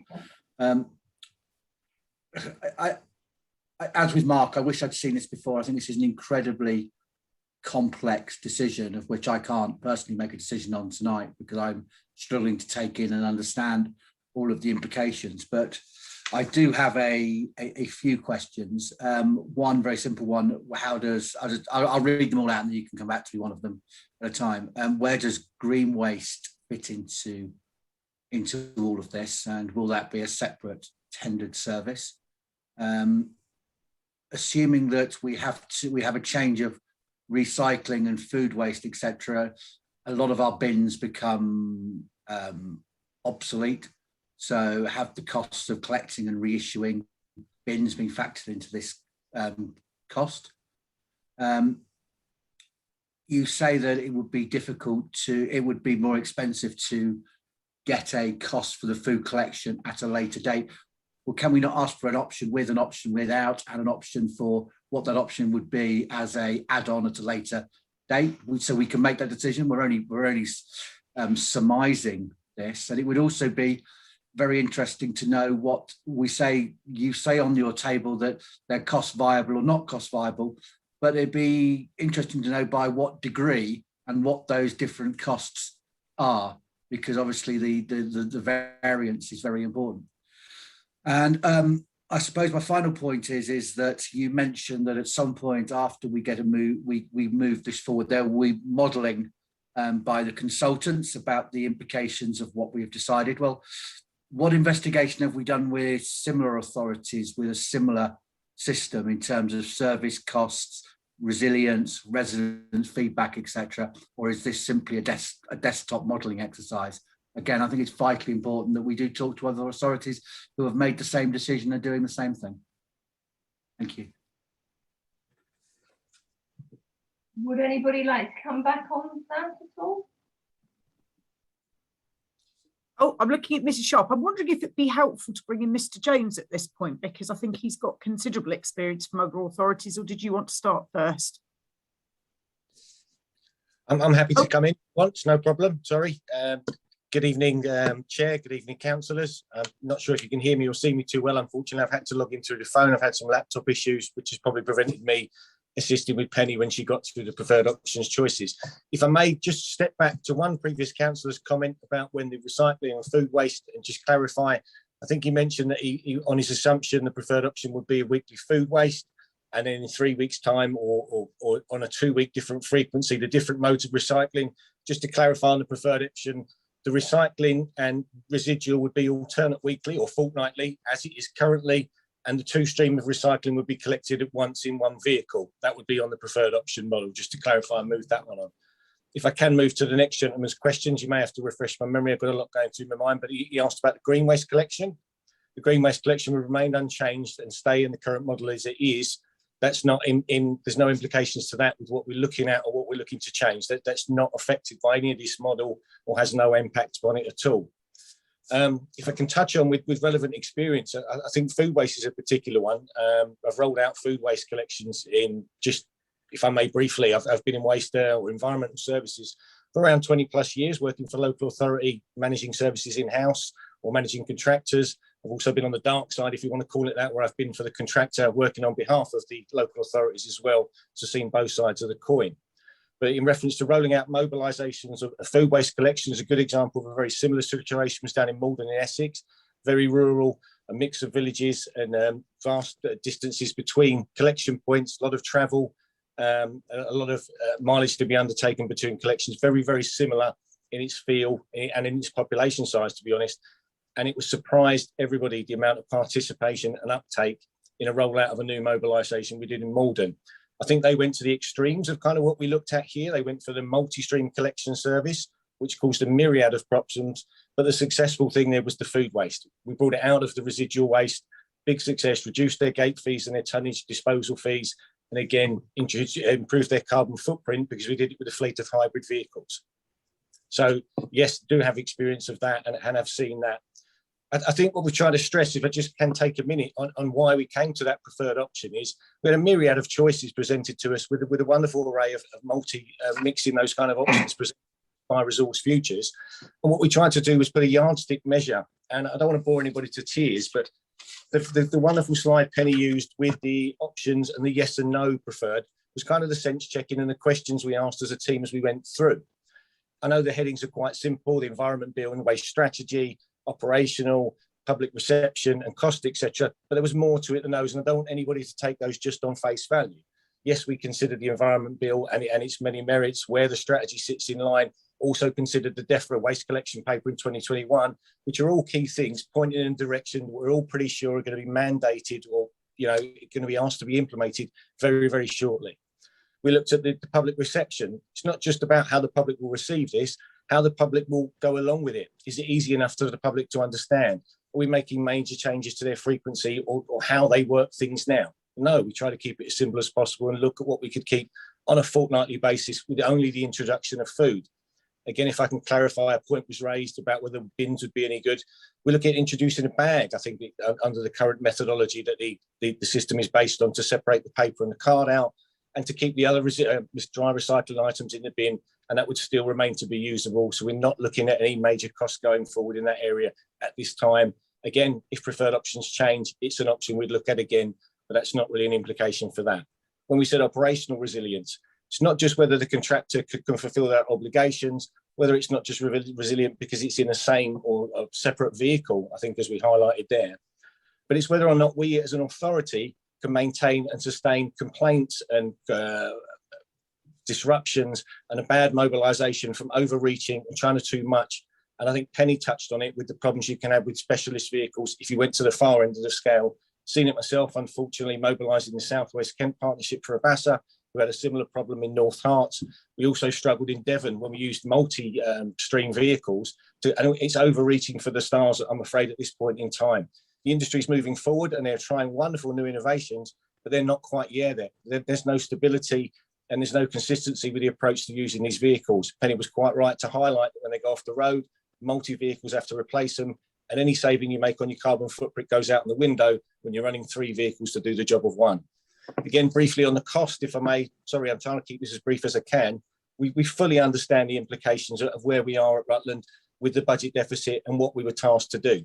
The cost factor wasn't based on pricing alone, but it's based on the benefits of what we could reduce on. If we take the food waste out of the residual, are we going to make a saving on that? The second stream is on the recycling. With the twin stream, it will produce a value on it. We can earn a revenue from that, which we're currently not doing. We're paying for it to be collected and then processed. So it was multifaceted, that thing. I don't want anybody to think those headings were just simple one-point questions. There were many other underlying factors between all of those. Sorry if I went on a bit there, but thank you. That would do for now. I might have missed a question from the gentleman. He may need to remind me. Thank you, Mr. Jones. Penny, you have your hand up.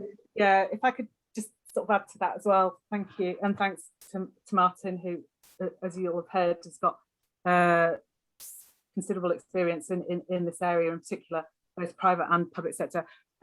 Again, from personal experience of operating in an incredibly rural area in Wales, I have experienced the very real operational difficulties and significant cost implications of operating a multi-stream collection service, and also not just the costs of the vehicles and the maintenance and replacement of those specialist vehicles, but the health and safety risks to staff of having full stream vehicle collection. So again, I'm completely with Martin around the operational issues and considerations around the sort of collection frequency. Again, just to reiterate, the green waste collection is also a requirement under the Environment Bill. We're not looking through this process to sort of change the way that we do that at the moment, but it would be a consideration in terms of the specification and potential to bring that all into one sort of comprehensive contract at the point of moving out to procurement. And just as a minor point of detail, we don't own the bin stock, that BIFA owns the bin stock at the moment. So that is something that we need to consider anyway going forwards. But as Martin said, we are looking at the cheapest options around that, and that has, to answer the question, been factored into the cost modelling. Thank you. Councillor Waller, would you like to go next? I found a lot of this presentation quite illuminating. I did read it in advance because it came out at some point today. I'm so sorry, Chair, I can't hear Councillor Waller properly. Yeah, you sound a bit Dalek-ish. You want to turn your camera? No, it's completely Dalek. Getting feedback. Councillor Waller, do you want to turn off your camera to see if you've got a better signal? Is that any better? No. No. Shall we move on to Councillor Brown and then come back to Councillor Waller and see if your connection's got a bit more stable? Councillor Gordon Brown, would you like to go ahead? Yes, I will. Thanks, Chair. I raised this point earlier. I was disappointed. I think I mentioned earlier that with this document, item 10, it says clearly in 5.2, the attached presentation provides full details of cost implication for each of the different options. I expected to see the costings for each of the different options and what the magnum of that is. I mean, you're asking us to take on face value what you're giving us. We've no idea what these different values are. You're just saying there might be a cost, there might not be a cost. I'm sorry, that's really, to me, as you know, I'm a person of detail. Give me the information, I'll look at it and I'll decide whether I agree with it or not. Right now, I have no idea what you're talking about tonight, and I do understand this particular industry. I understand Mr. Jones has more experience in that aspect of it, but I do understand it, and I'm bemused by it, the presentation so far. I just cannot get my head around what you presented this evening. I do not understand why this information wasn't made available to the committee long ago, weeks ago, because clearly you've been discussing it for weeks. Why didn't we see this? That it helped us to come to a conclusion this evening. I certainly am not in a position that can do that. It's a very complex subject, and I feel we're being railroaded into the decision, and that really, I'm unhappy about that. I was very concerned to hear a comment. We're pretty sure that this will be mandated. Everything that's in the strategy suggests it will be mandated. And I'm now even more confused. What's going to be mandated? What's not going to be mandated? When's it going to be mandated? What are the implications of that? I also hear, and I agreed with Councillor Beggy about the issue of putting in the option of food waste from year 1, year 3, year 5, whatever it might be. And I think that really is an excellent idea. Then gives us some flexibility, but known cost, particularly if it's up front. I was also surprised about us continuing to talk about the mixed fibre problem and separating out card and paper.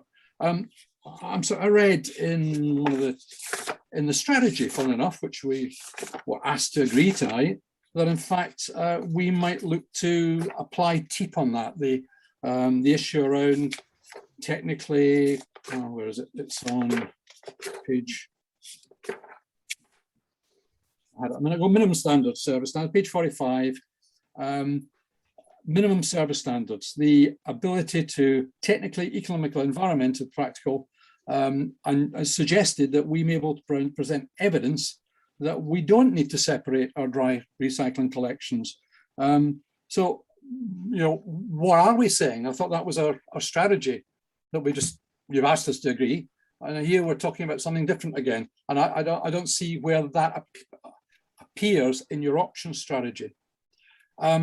The question that's not addressed is green waste cost. I understood that government through the Environment Bill were saying that we cannot charge for green waste. And I don't see anything about that in this document and the implications of that in terms of cost structure in the future. And then finally, I can't read my own writing, which is unfortunate. Yeah, okay. So those are the key points that I'd like to make. Oh, transfer station, that was the issue. There's no mention of a transfer station in these options, whether we'll have a transfer station, not have a transfer station. This is where we bring the product together and then ship it in bulk to be processed somewhere else. And I don't see any reference to that anywhere in the documents. So those are the comments I've got. I just feel I'm struggling with information tonight, and I'm sure my colleagues are as well.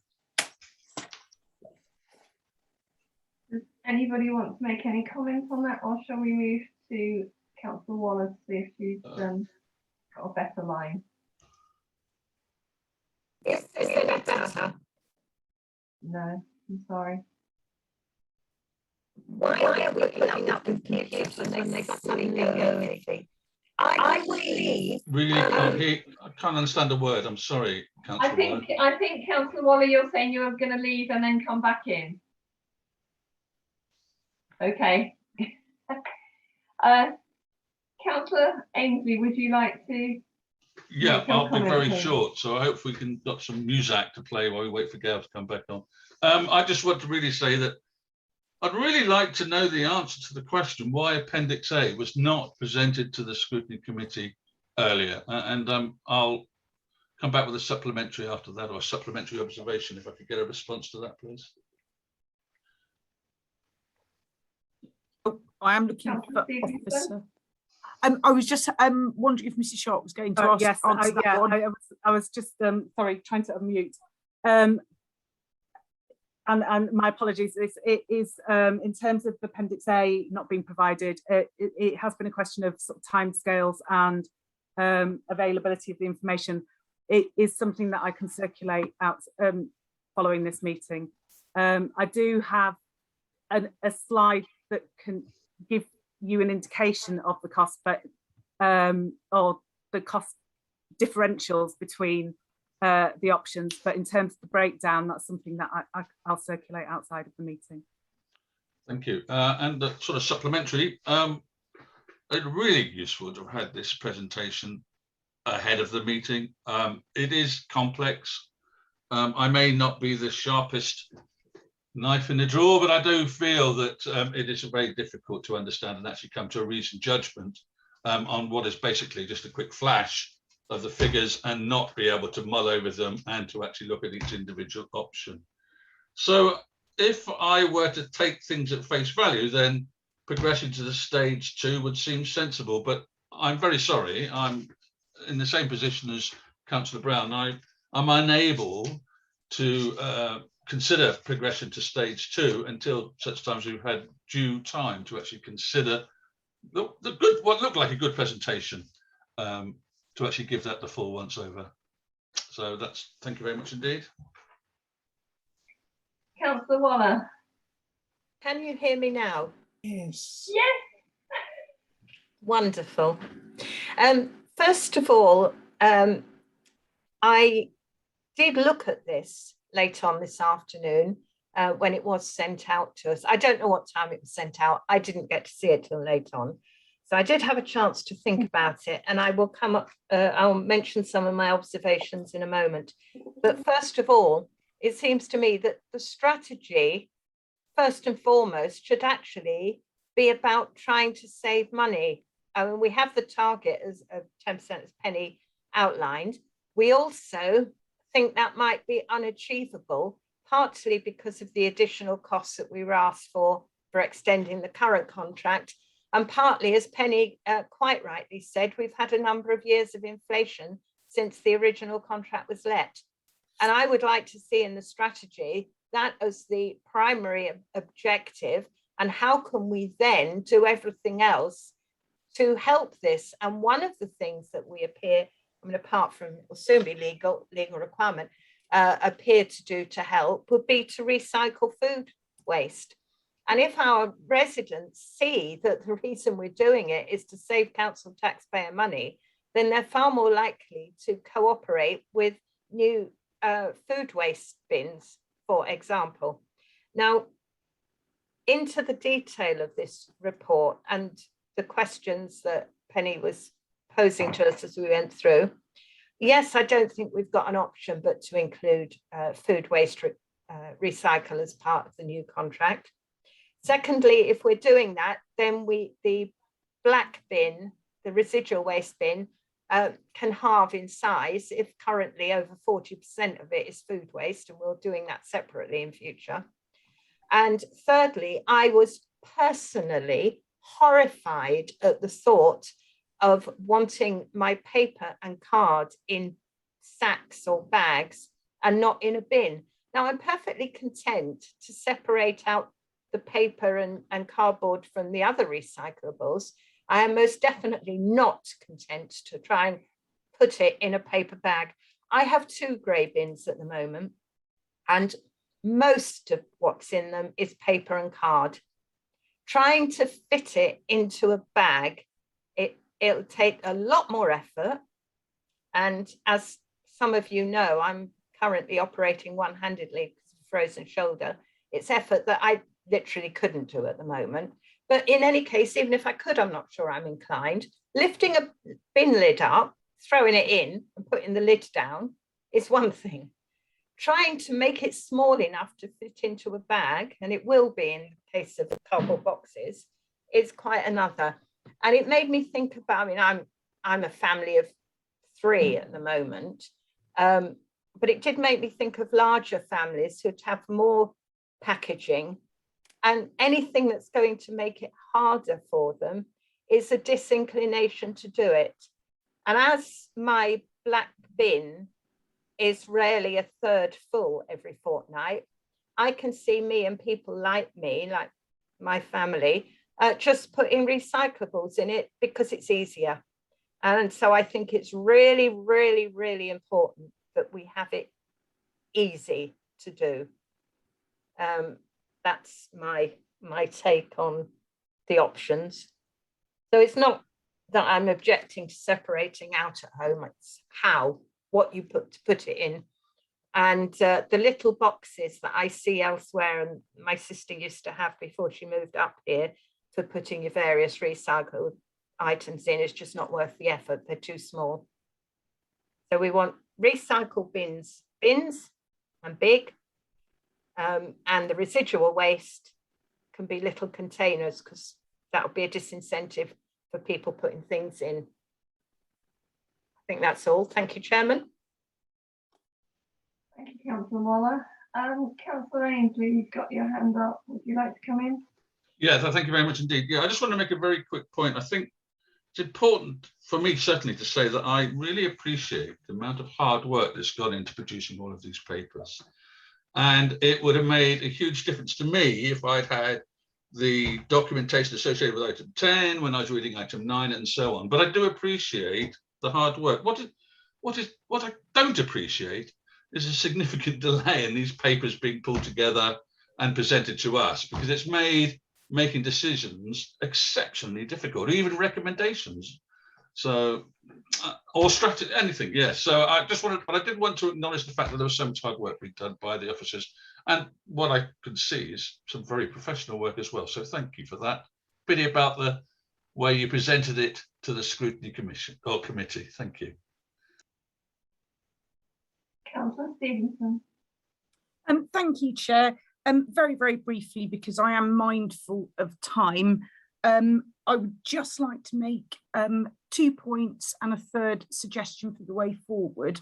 I feel that a lot of the concern is about being uncertain about the evidence, anxious that we potentially are being led to make a decision that would not be right for Rutland, a decision that would cost far too much money, and I acknowledge that completely.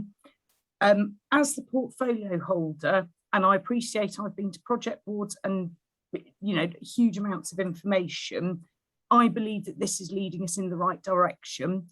And what I think would be helpful, Chair, and obviously I would need to discuss with officers, I think that a bespoke, proper 2-hour special meeting of this panel to look at what we've looked at to get to this position, because I'm very concerned that we may end up in a position with a policy that's right for the county being rejected because panel members are concerned that they haven't had the right information, they haven't had the information at the right time, and I completely acknowledge and respect that. It's a huge amount to take on board.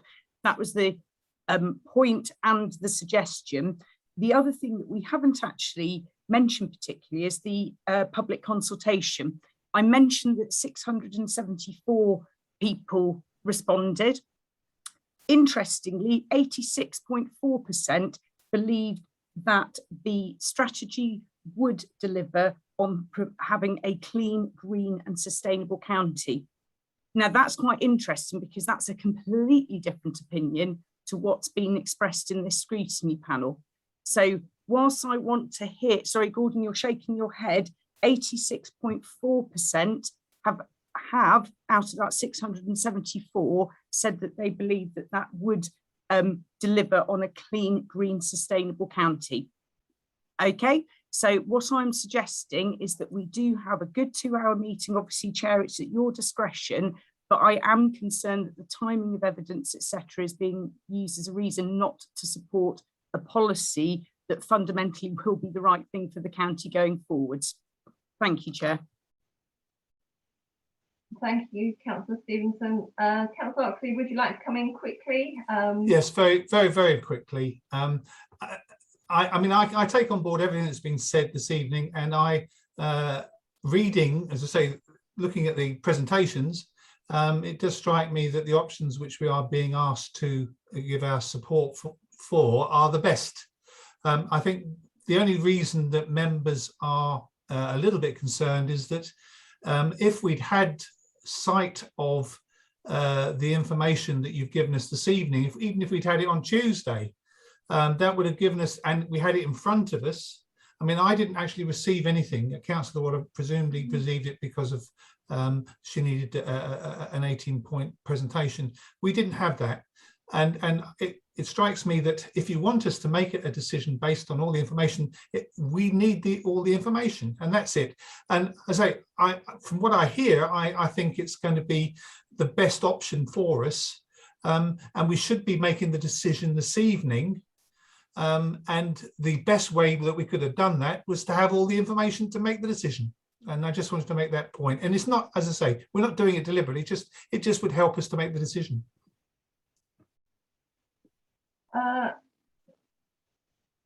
Penny, would you like to come back on that before I go to Councillor Waller? Yes, if I may. I mean, I touched on earlier at the beginning of the presentation, the very tight timescales that we're working to. When we had the agenda setting meeting, I explained where we were in the process, and because of the process, that it was likely that these were going to be verbal update items. That was agreed to at the time, but I acknowledge and entirely agree with the committee that it's far from ideal that in terms of presenting to you cold on the evening. So as I said earlier, we will take that away. I will take that away. I'll look at it with the project team. But it may be, and I think that the suggestion around a dedicated session would be extremely helpful. What I would say is, in order to get the best from the process and give committee the best opportunity to review the evidence, it's not always possible to meet with your calendared committee dates. So maybe a discussion to have with yourself, Chair, outside of the meeting is if we can have the flexibility to potentially build in separate meetings, that then we can make sure that we're still sticking with the procurement timeline and the milestones to get us to that end point, but allowing sufficient time for scrutiny to feel that it's had the information and the opportunity to consider the issue in detail. Okay, thank you for that, Penny. I realise that Councillor Waller and Councillor Brown have their hands up. However, what I would suggest is that we did have an extra meeting penciled in, a special meeting on the 7th of October. And what I would like to suggest is that we use that meeting to look at this further. Sorry, Chair, can we check with officers? Sorry, can we check with officers that is giving enough time to get everything that you want for that meeting? Because we run the risk, Chair, of being in exactly the same position. Could we discuss outside the meeting, please? Yeah. Okay, we're cracking on with the time now. So Councillor Brown or Councillor Waller, who had the hand up first? Thank you, Gordon. Just a quickie, well, a couple of quickies. First is, on reflection, Councillor Ox is absolutely right. I was sent these because of my sight disability. I realised because I actually had the slides, but in a completely different format and one that I could see. And it was useful. And I think as it's going to be prepared for me, I don't see why everybody couldn't have been sent them. And I apologise if I misled anyone. And secondly, I would remind everybody that the chairman of a scrutiny committee is at liberty to put in additional meetings at his or her discretion.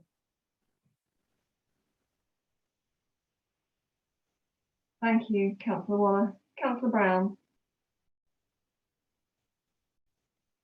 Thank you, Chair. You're on mute. A quick one. I think we've said as a committee to officers and to portfolio holders, we're happy to hold informal meetings for briefings that help us then make decisions at a later date. And I feel that has definitely not happened with the waste contract strategy. Also, to make it very clear, I'm not against the strategy's objectives. I'm concerning more about the detail of it. I know the officers have put a lot of time and effort into this work. I've seen them do it, but it's not the objective. It's not the fundamental objectives that I'm against. It's the process and the detail that's in there. And I do want to make that clear. And I did object to Councillor Stevenson suggesting that I was not in favour of a green, sustainable Rutland. I am, along with the other 87% of Rutland people. So I think let's keep to the points that are being made. The papers are repetitive and not good, and we want more detail so that we can support you down the road.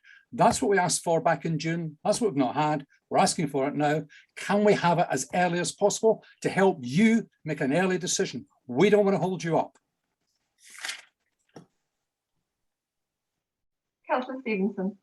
Thank you. Many apologies. I know that Councillor Brown is passionate about a green, clean, sustainable county. The point that I was actually making was that the focus I felt and the learning was in terms of the process, the transparency, precisely as Councillor Brown is hoping to achieve, that we can all agree that we're heading in the right direction. Thank you, Chair. Okay, thank you. We are getting on a bit. Can we quickly go to the Climate Action Network Group, please? Progress to date, Councillor? Yep, I shall go through it a whistle-stop tour, but we have actually been getting a huge amount done. Obviously, members are aware that we declared a climate crisis in January of this year. From that, as a portfolio, I set up a members' climate action group. The first meeting was at the end of January of this year. So far, we've had 8 meetings to date. We've had a climate summit, which was organised in May, that had a total of 12 speakers covering a myriad of different topics: transport, housing, farming, highways maintenance, Rutland Youth Council, waste, conveniently, biodiversity, and many more. I think capturing the vast remit that actually climate change covers with that. The webinar summit was well attended with 80+ attendees. That webinar is available online. From that, I've managed to develop the Rutland Climate Action Network, a community network. That's had a good couple of meetings with 20+ villages and towns represented so far. Just to reassure members of this panel, all parishes and parish meetings are invited and kept updated so that they can choose, and from that I'm building a database. Councillor Burrows definitely warrants a mention here. She secured us national lottery funding, and fingers crossed, technicalities provided. Councillor Burrows and I have been working with Ink House, and the website in its formative stages, rutlandclimateaction.org, will be going live tomorrow. The community network, we've also drafted a community action plan, which links into what Councillor Jones was saying earlier about that key role of the community with our waste things. That's based on the 6th carbon budget. There are various sections: buildings, agriculture, surface transport, waste, greenhouse gas removal. I've been working obviously with members of the community. Kate Heisman of the Sustainable Land Trust has been very, very helpful with that. Next week is the Great Big Green Week. We have a range of events over the county, which will raise awareness and hopefully get a few more people involved with the network so that it can grow. Contributions to the website. As an authority, our carbon baseline assessment is coming along a treat, and I believe is commissioned for the autumn. We're sorting out the detail of that, and I'm mindful of time, but I will just mention the Biodiversity Report, which was particularly asked for. With that, there were 11 action points. Those I have basically looked at in terms of where can they be delivered. There are some obvious ones in terms of planning, and clearly that will come out when we're redrafting the local planning work. Planning officers are fully aware, and obviously the planning portfolio, I'm sure, will take a keen interest in that, as will this scrutiny panel. Data collection, exciting news on that front. The Sustainable Land Trust are running 2 pilot schemes with parishes, which is looking at how we collect data at a community level. In terms of measuring impact, etc., I know that there's still various work happening on that at a national level, and when we know what we're doing, we'll obviously implement that. Rutland County Council will be re-procuring grounds maintenance, which will cover the green space. We obviously ongoing work with non-native invasive species, priority habitat species targets, awareness raising, wider understanding involvement, items 6 to 8 on the your scrutiny panel's action point being covered by Rutland Climate Action. The statutory sites, the non-statutory sites, again, will come out through other work streams, and the tree strategy is being refreshed as we speak. Ultimately, the big vision is that we will have an overarching environmental strategy incorporating all these strands. There's a lot more I could say, Chair, and there's been loads of work going on, but I'm mindful of your time. I'm very happy to take questions. Over to you, Chair. Thank you, Councillor Stevenson. Councillor Brown, did you have your hand up before Councillor Waller? Yes. Legacy Would you hand. like to go for that?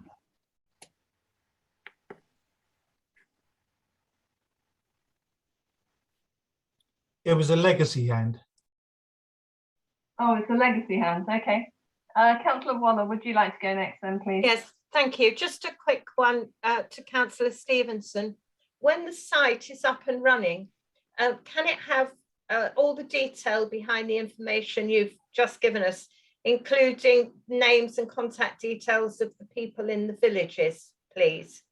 Yep, absolutely. One of the main functions of this website is that if you want to get involved with climate change activities, etc., you can go to that website, find your village or find your nearest village. I would emphasise, members, that it is very much in its formative stages tomorrow, hopefully to inspire more content.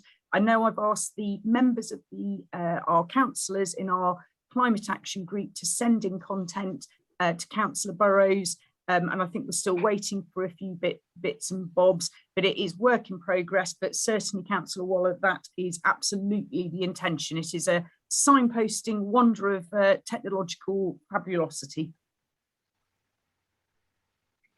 Thank you. Councillor Oxley. Very, very quickly, I think we should reconvene the Biodiversity Task and Finish group, just so that, Lucy, you can report to them what you just told us, because the Task and Finish group was actually sanctioned by full council, and I think we just need to be able to have that transfer, if you like, of information so we can sign it off. But so I would ask that we have at the earliest opportunity all members of the Task and Finish group meet, and then we can sit down with you and just to sign off what you told us. Okay. That's at the chair's discretion. I wasn't portfolio holder at the time of the Task and Finish. Yes, that's fine. Yeah, happy to do whatever though. Yeah. Okay. You're on mute, Councillor. Yeah. I was going to say governance can perhaps arrange a meeting that's mutually acceptable for all members. Okay. I'm very mindful of the time now. We're at 9:20. Without putting you under any pressure, Councillor Waters, how long do you think your presentation is? Because I'm wondering whether, because it's such an important presentation and consideration for this panel, whether we ought to actually defer it to another meeting. I will ask you, how long do you think your presentation is? Because the presentation, I believe, would be no more than 5 minutes. In fact, probably less. I think the burning question, Chair, if I may, is whether Councillor Waller now has financial figures that she can read, and if she does, whether we then send them to the other members of the panel, because without that, we can't proceed anyway. May I, Chairman? Yes, Councillor Walters has been bending over backwards to try and get these figures into a format I can see. But as you all know, I can't read on screen. I need them in hard copy. And as I don't have an A3 printer, I haven't been able to print them in a size I can see them. So I would be in the dark. Oh, I think Jane might have done something. I'm afraid not, Councillor Walters. I'm good, but I'm not that good. But I can, I have got the figures in the original presentation, and we can get those put into font 18, into large print for you.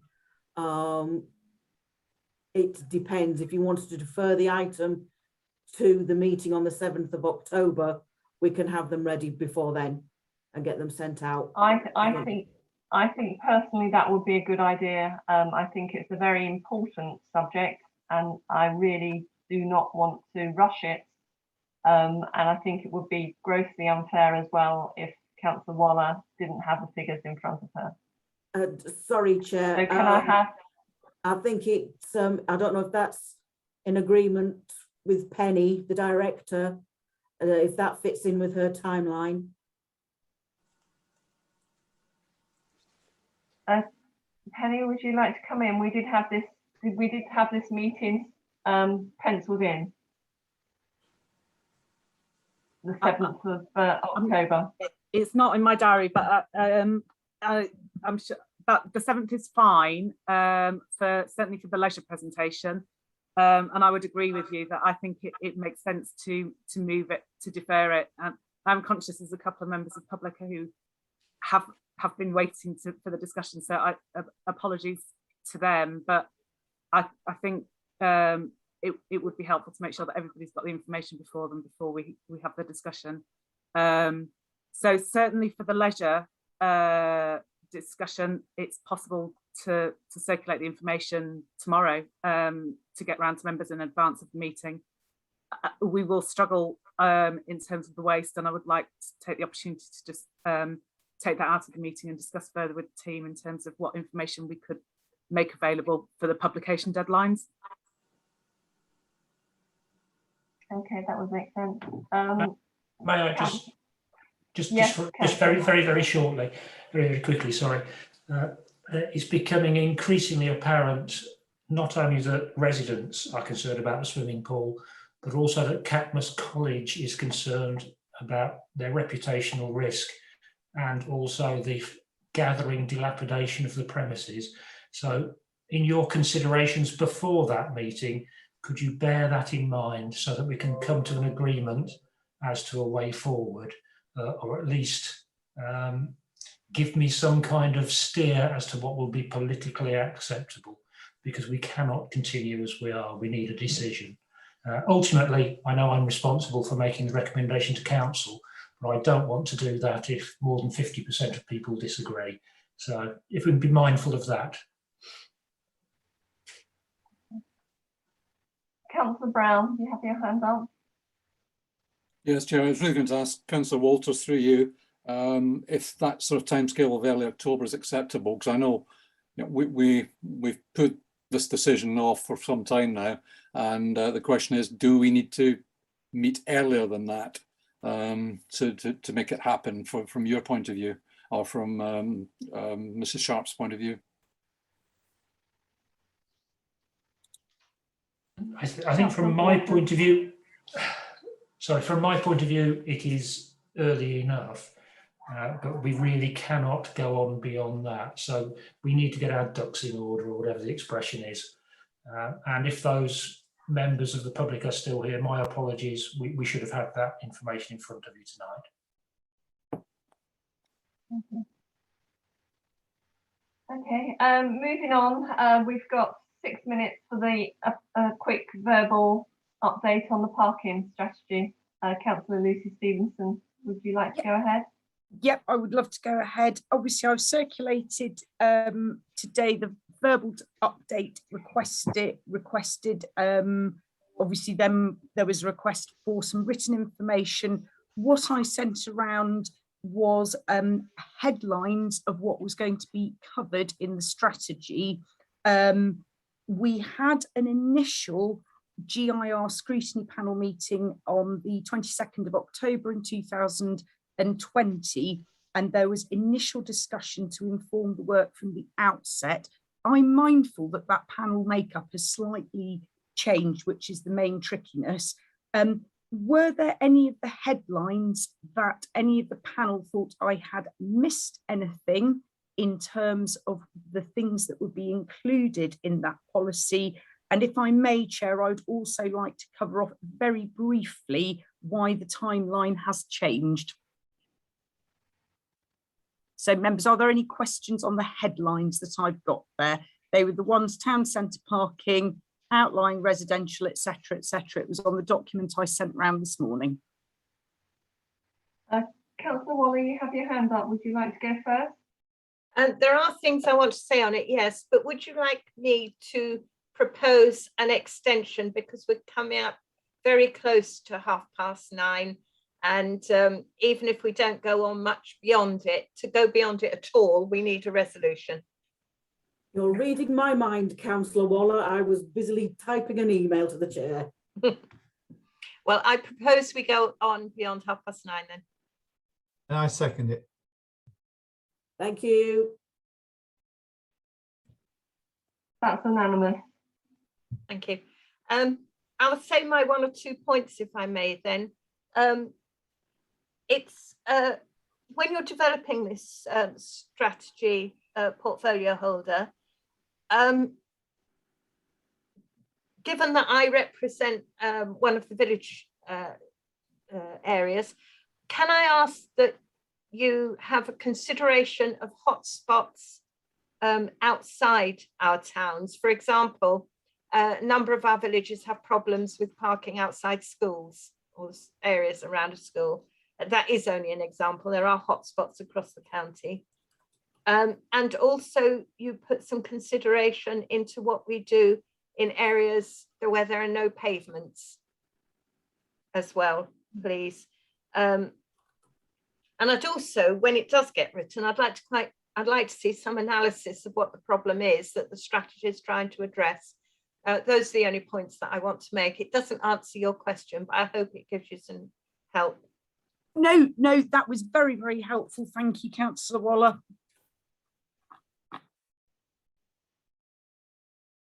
And I have a question with regards to the towns and residents' parking permits. It's been a very, very long time, I think, since we last did an assessment on need. And there has been building on the edges of towns, both towns. I mean, when this was first mooted, there were more cars than parking spaces in the centre of the town.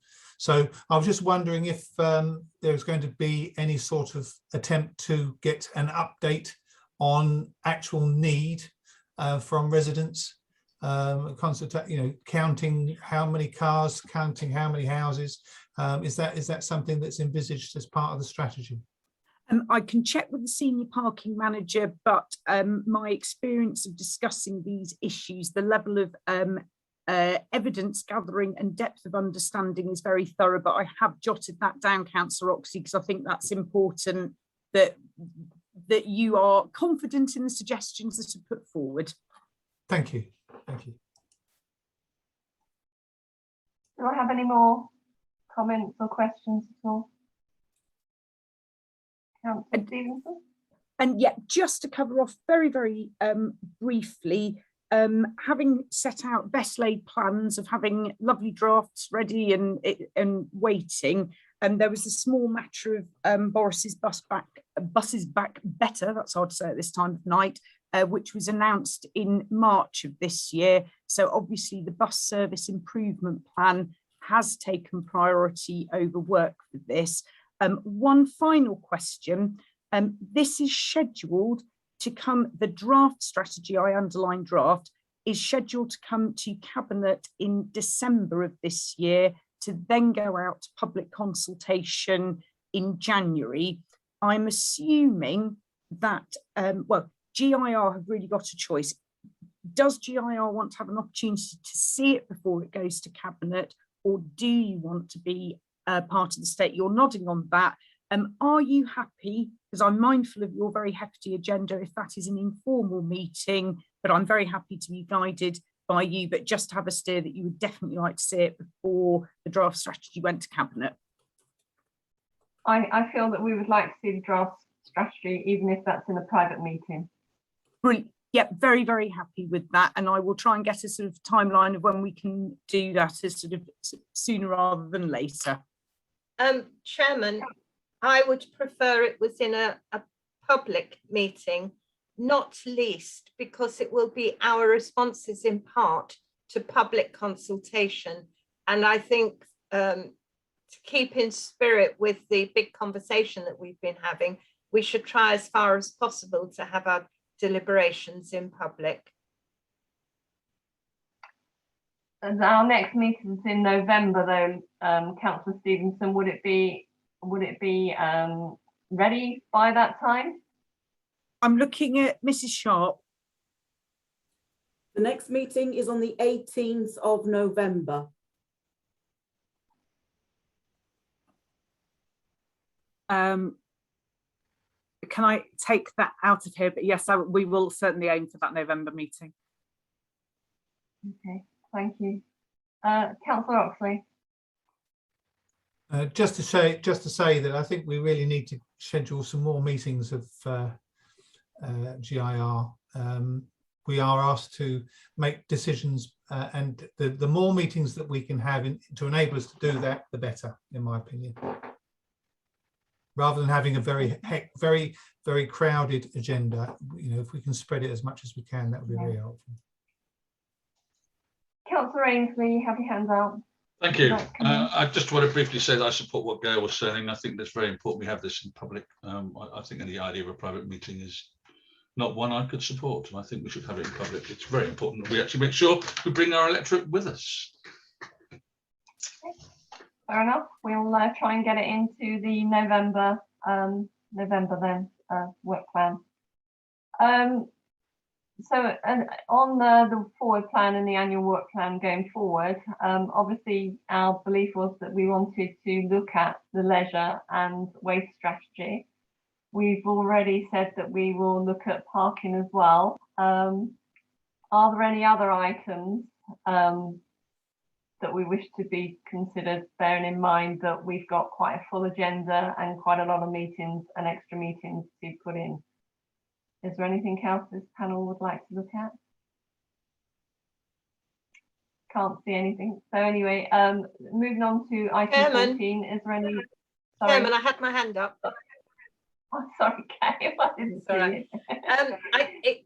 I don't know how you want to handle it, and it isn't something necessarily for huge discussion, but Councillor Oxley earlier said he wanted the task and finish group that came out of this scrutiny committee to meet one last time to tidy it up, what it was doing and so on.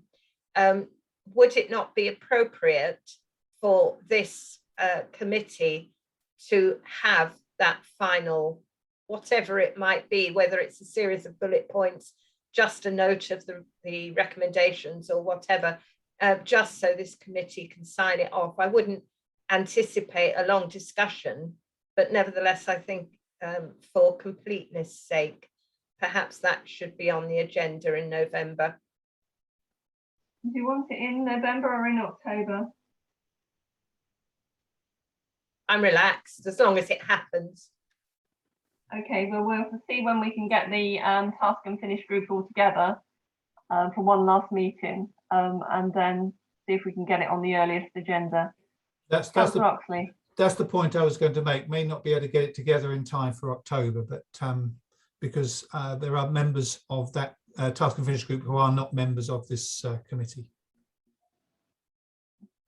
So as I say, it's really how we can fit it in with Lucy and other members, and then we can see which would be the most appropriate meeting for it to go to. Okay. So moving on to item 14, is there any other urgent business? Jane? You're on mute, darling. Oh, some man's dream somewhere. No issues for urgent discussion. Okay, lovely. So we move on to item 15, which is the date of next meeting. We've already discussed that we'd like the leisure contract to come back on the 7th of October. And the meeting after that will be held on Thursday, the 18th of November at 7 PM. So if there's no further questions, I would like to thank you all, and I would declare this meeting closed. Chair, can I just ask governance to send out an invite, because it's not in my diary, so it probably hasn't gone out. Okay. So if there's no further questions, I'd like to thank you all for this evening, and I declare this meeting closed at 9:35. So thank you all and good night. Bye.